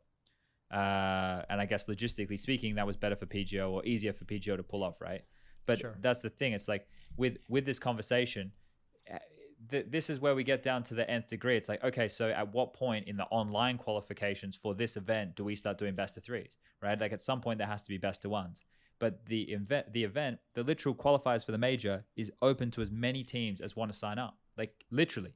Like they just have a bracket that's single elimination and starts at best of one, and like it gets roughly seeded. Like that is the very beginning of this. The qualifiers for the RMR is the very beginning. The three of us, we could grab Rush and Alex who are above us right now, whack them in here. We could fucking sign up and we could play the major qualifier, and it starts with best of ones, and it's like seeded roughly, and then you just go from there, and it could be fucking millions of matches.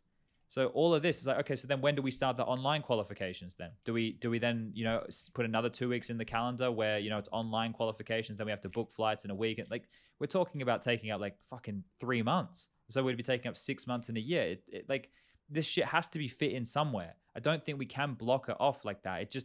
It doesn't seem seem feasible. I think the online qualifiers are whatever. I don't think you can make concessions for that one. But from the RMR on, from the point where we're getting all these teams on LAN and qualifying for the major, I don't want to pay attention to a Blast event. I don't want to pay attention to an ESL event. I don't want to have it on the calendar. I don't want to have the team that qualifies for the major to have to worry about going and playing a Blast event and playing a Blast Showdown. Like, why?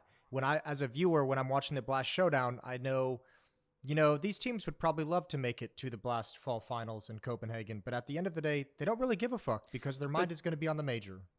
But this is the whole thing. Remember, like I went mad like fucking last year or some shit, and I started coming up with ways that this whole thing could work. So with what you're suggesting and with what Yanko's suggesting about the different seedings, the only way that this whole situation works off is Valve picks and chooses a calendar which everything leads into the majors within a season, which would be the most ideal. But that means that the circuits that these teams run would either need to be given smaller niche times in the calendar, like let's say the start of the season, so that it's more like exhibition matches, and then we move into the actual circuit where tournaments matter. And then you'd have to have different layers and levels of tournaments, and each of those teams could pick or choose to go to, and they get a certain amount of points for being at different ones. And then you'd pick the teams, you'd invite them based off of the world ranking that Yanko was talking about throughout the year. And then it would all be part of the same storyline run by different TOs who'd have to pitch for fucking every week or every second week of the calendar. Yanko saw me coming up with this fucking mental shit with post-its and whiteboard and talking and craziness, right? Yeah. And I spent a lot of time doing this, and I got to the end and I'm like, well, there's no way Valve are ever going to do this. It means they have to be mega hands-on. Like, and they've come out publicly saying that's not what they want. So like all of this I get, and I can, like, in an ideal world, in a perfect world, if we're on the fucking magic carpet with Aladdin and he was showing us the world and we're all having a great fucking time, right? That would be awesome. That would be cool. But the thing is, like, the ecosystem we have right now and the way it functions, I think we're in a fine spot. Like, I think something as small as like a Blast Showdown event. I'm not trying to complain. I'm just saying I would like it to happen. I'm not sitting here being like, this whole fucking schedule is fucked up. I just think it's stupid. But I know Santa Claus isn't real, like, like I know that the Easter Bunny, like, it's just, And also, you never made it to the moon, Jason. I get it, but I think the way we have things right now is, I don't know. I think the majors showed us a lot. It showed us the excitement of the open qualifier, discovering new names, right? Kicking out some of these big teams who are meant to be mainstays. I like that. Like, yeah, I do like a too. Big fuck you. I really like that. That And reminds me of my rather team than story. a blast showdown, I'd rather be somewhere right now fucking making content and bigging up those players and those teams that we just saw and getting everyone hyped up for the major and making stories that are going to make people want to follow their journeys through the majors. I would love to be doing that right now. I would fucking Here's how we love do it. that, Jason. This is how we do it. So not only do Valve need Start to our give own a production mechanism. company. No, not only do Valve need to give the mechanism for the teams, the organizations that is, and the players with signature and team stickers, they also need to give a mechanism for the TO to be able to monetize the major throughout their game for this period of time. Because what we're talking about right now will cost fucking shitloads of money. And this needs to be financed somewhere. And if Valve are not going to put a mechanism in place for the TO to be able to make money, which currently, as far as I'm aware... What would cost a shit ton of money? To put on an event for this length of time that we're talking about, right?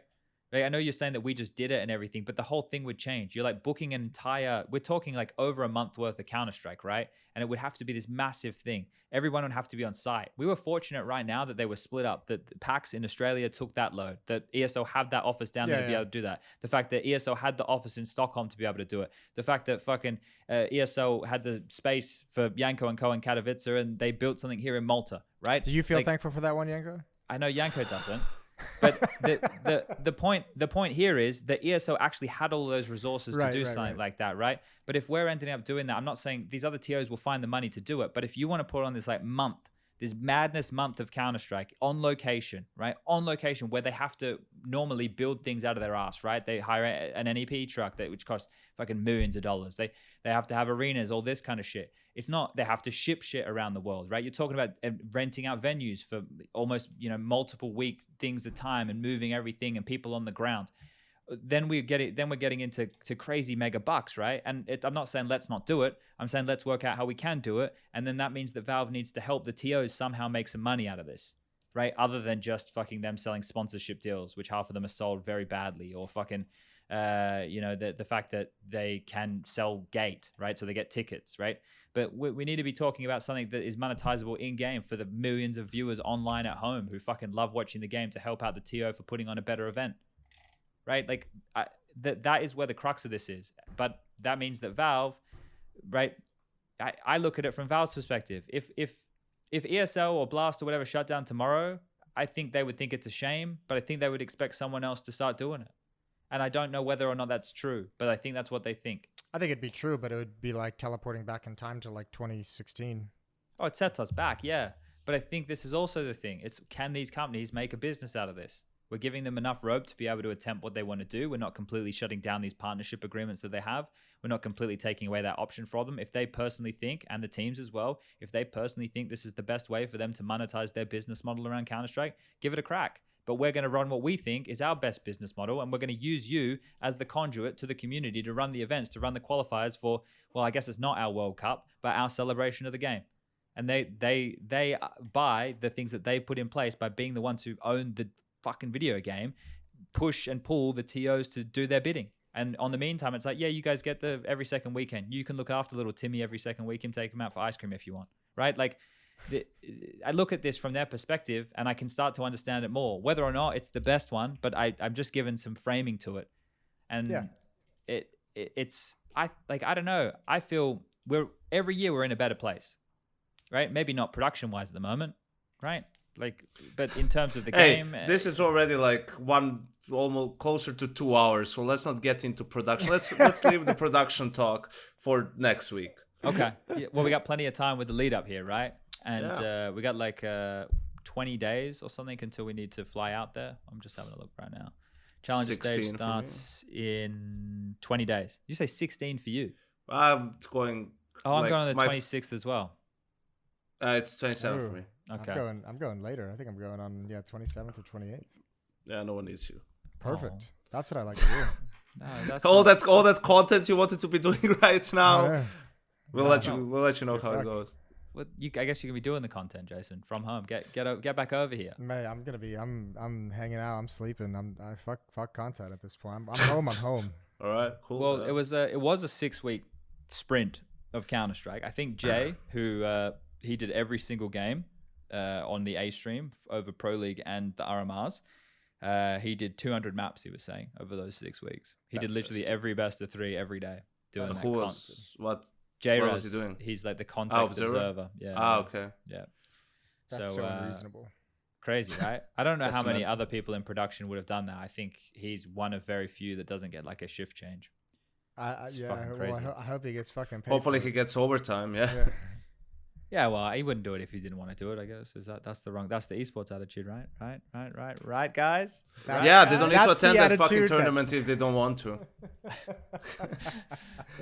Fuck you, Jason. Okay, no, fuck. Why fuck me? I know, I guess that's what Chad wanted to say, but he was too nice. No, I didn't want to say fuck Jason. I just don't like that narrative, man. I don't agree with it.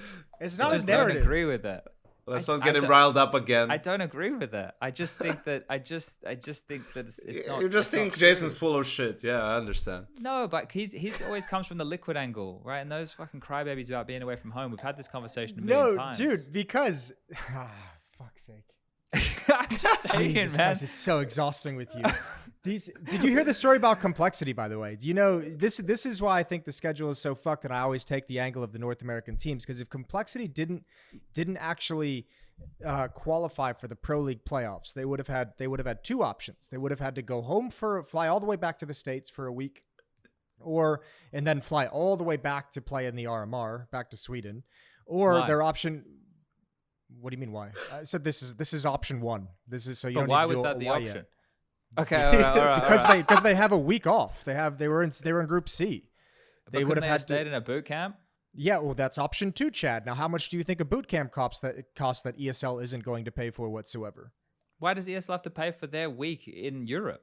This is what I'm saying. This is the ESL other side of the coin. used to take out of my prize money and make me pay for the hotel back in 2015. I'm not saying they have to, but this is the options available to them. They have to go home for 1 week to 2 weeks and then come back and either do a boot camp, a shorter boot camp, or they stay in Europe. So that extra cost gets put onto the organizations from North America that now have to not only pay the salaries as European teams do, but also have to pay for extended boot camps if it comes to it, pay for extended times in hotels.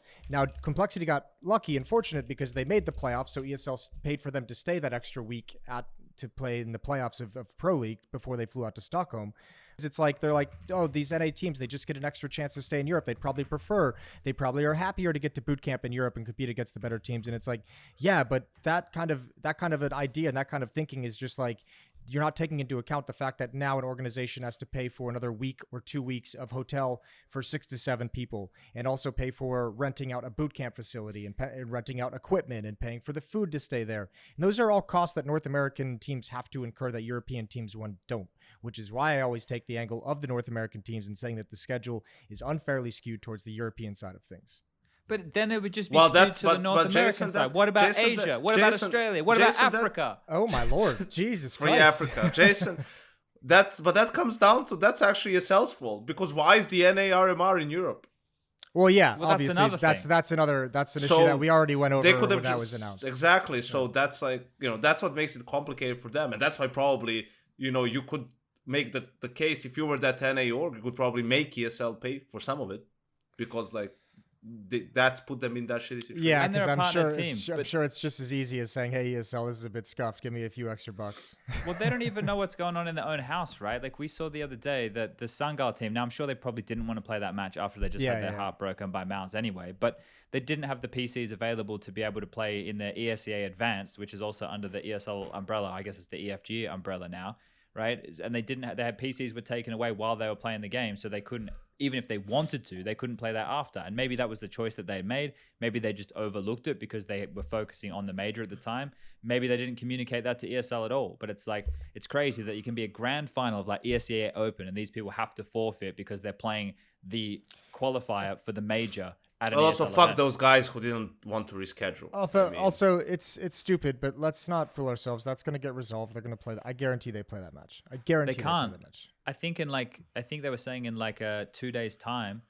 It was 1 day now. Jason guaranteed it, so I guarantee that. But ECA already publicly said that they're working on a resolution between the two teams to be able to play the match. So I'm pretty sure they're going to force it to be replayed. And I don't know how, I don't know when, I don't know where, but that would be such a, I don't even know if it would be big enough to be a PR nightmare, but that has the potential to be such a PR nightmare that they're definitely going to handle the situation better than how it was, you know? Like that, they just have to.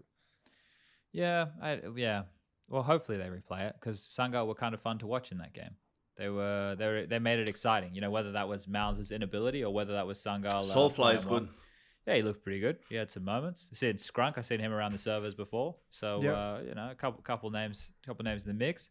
Look, we've been going for almost 2 hours, as Janko pointed out. Do we want to turn this one off for now and come back? Because that's the thing. We do actually have some downtime now. We can do one of these more frequently, I suppose, if we want to fill some time. We still have lots to talk about. We only talked about like 5 or 6 teams today. Maybe we figure out a way to start doing like maybe we try and do. We're leaving on the 20th, so like 2 weeks, like maybe like 3 to 4 episodes over the next 2 weeks. We find a way to like divvy up all the teams of the major and do like an extended each week as like a major preview of some kind or some shit. Well, let's not get the people excited before we figure out what we want to do. But it sounds like a nice. But idea. I'm down. I mean, I'm available. So yeah, okay, all right. Let's shut it off. Let's leave everybody for today. GG's.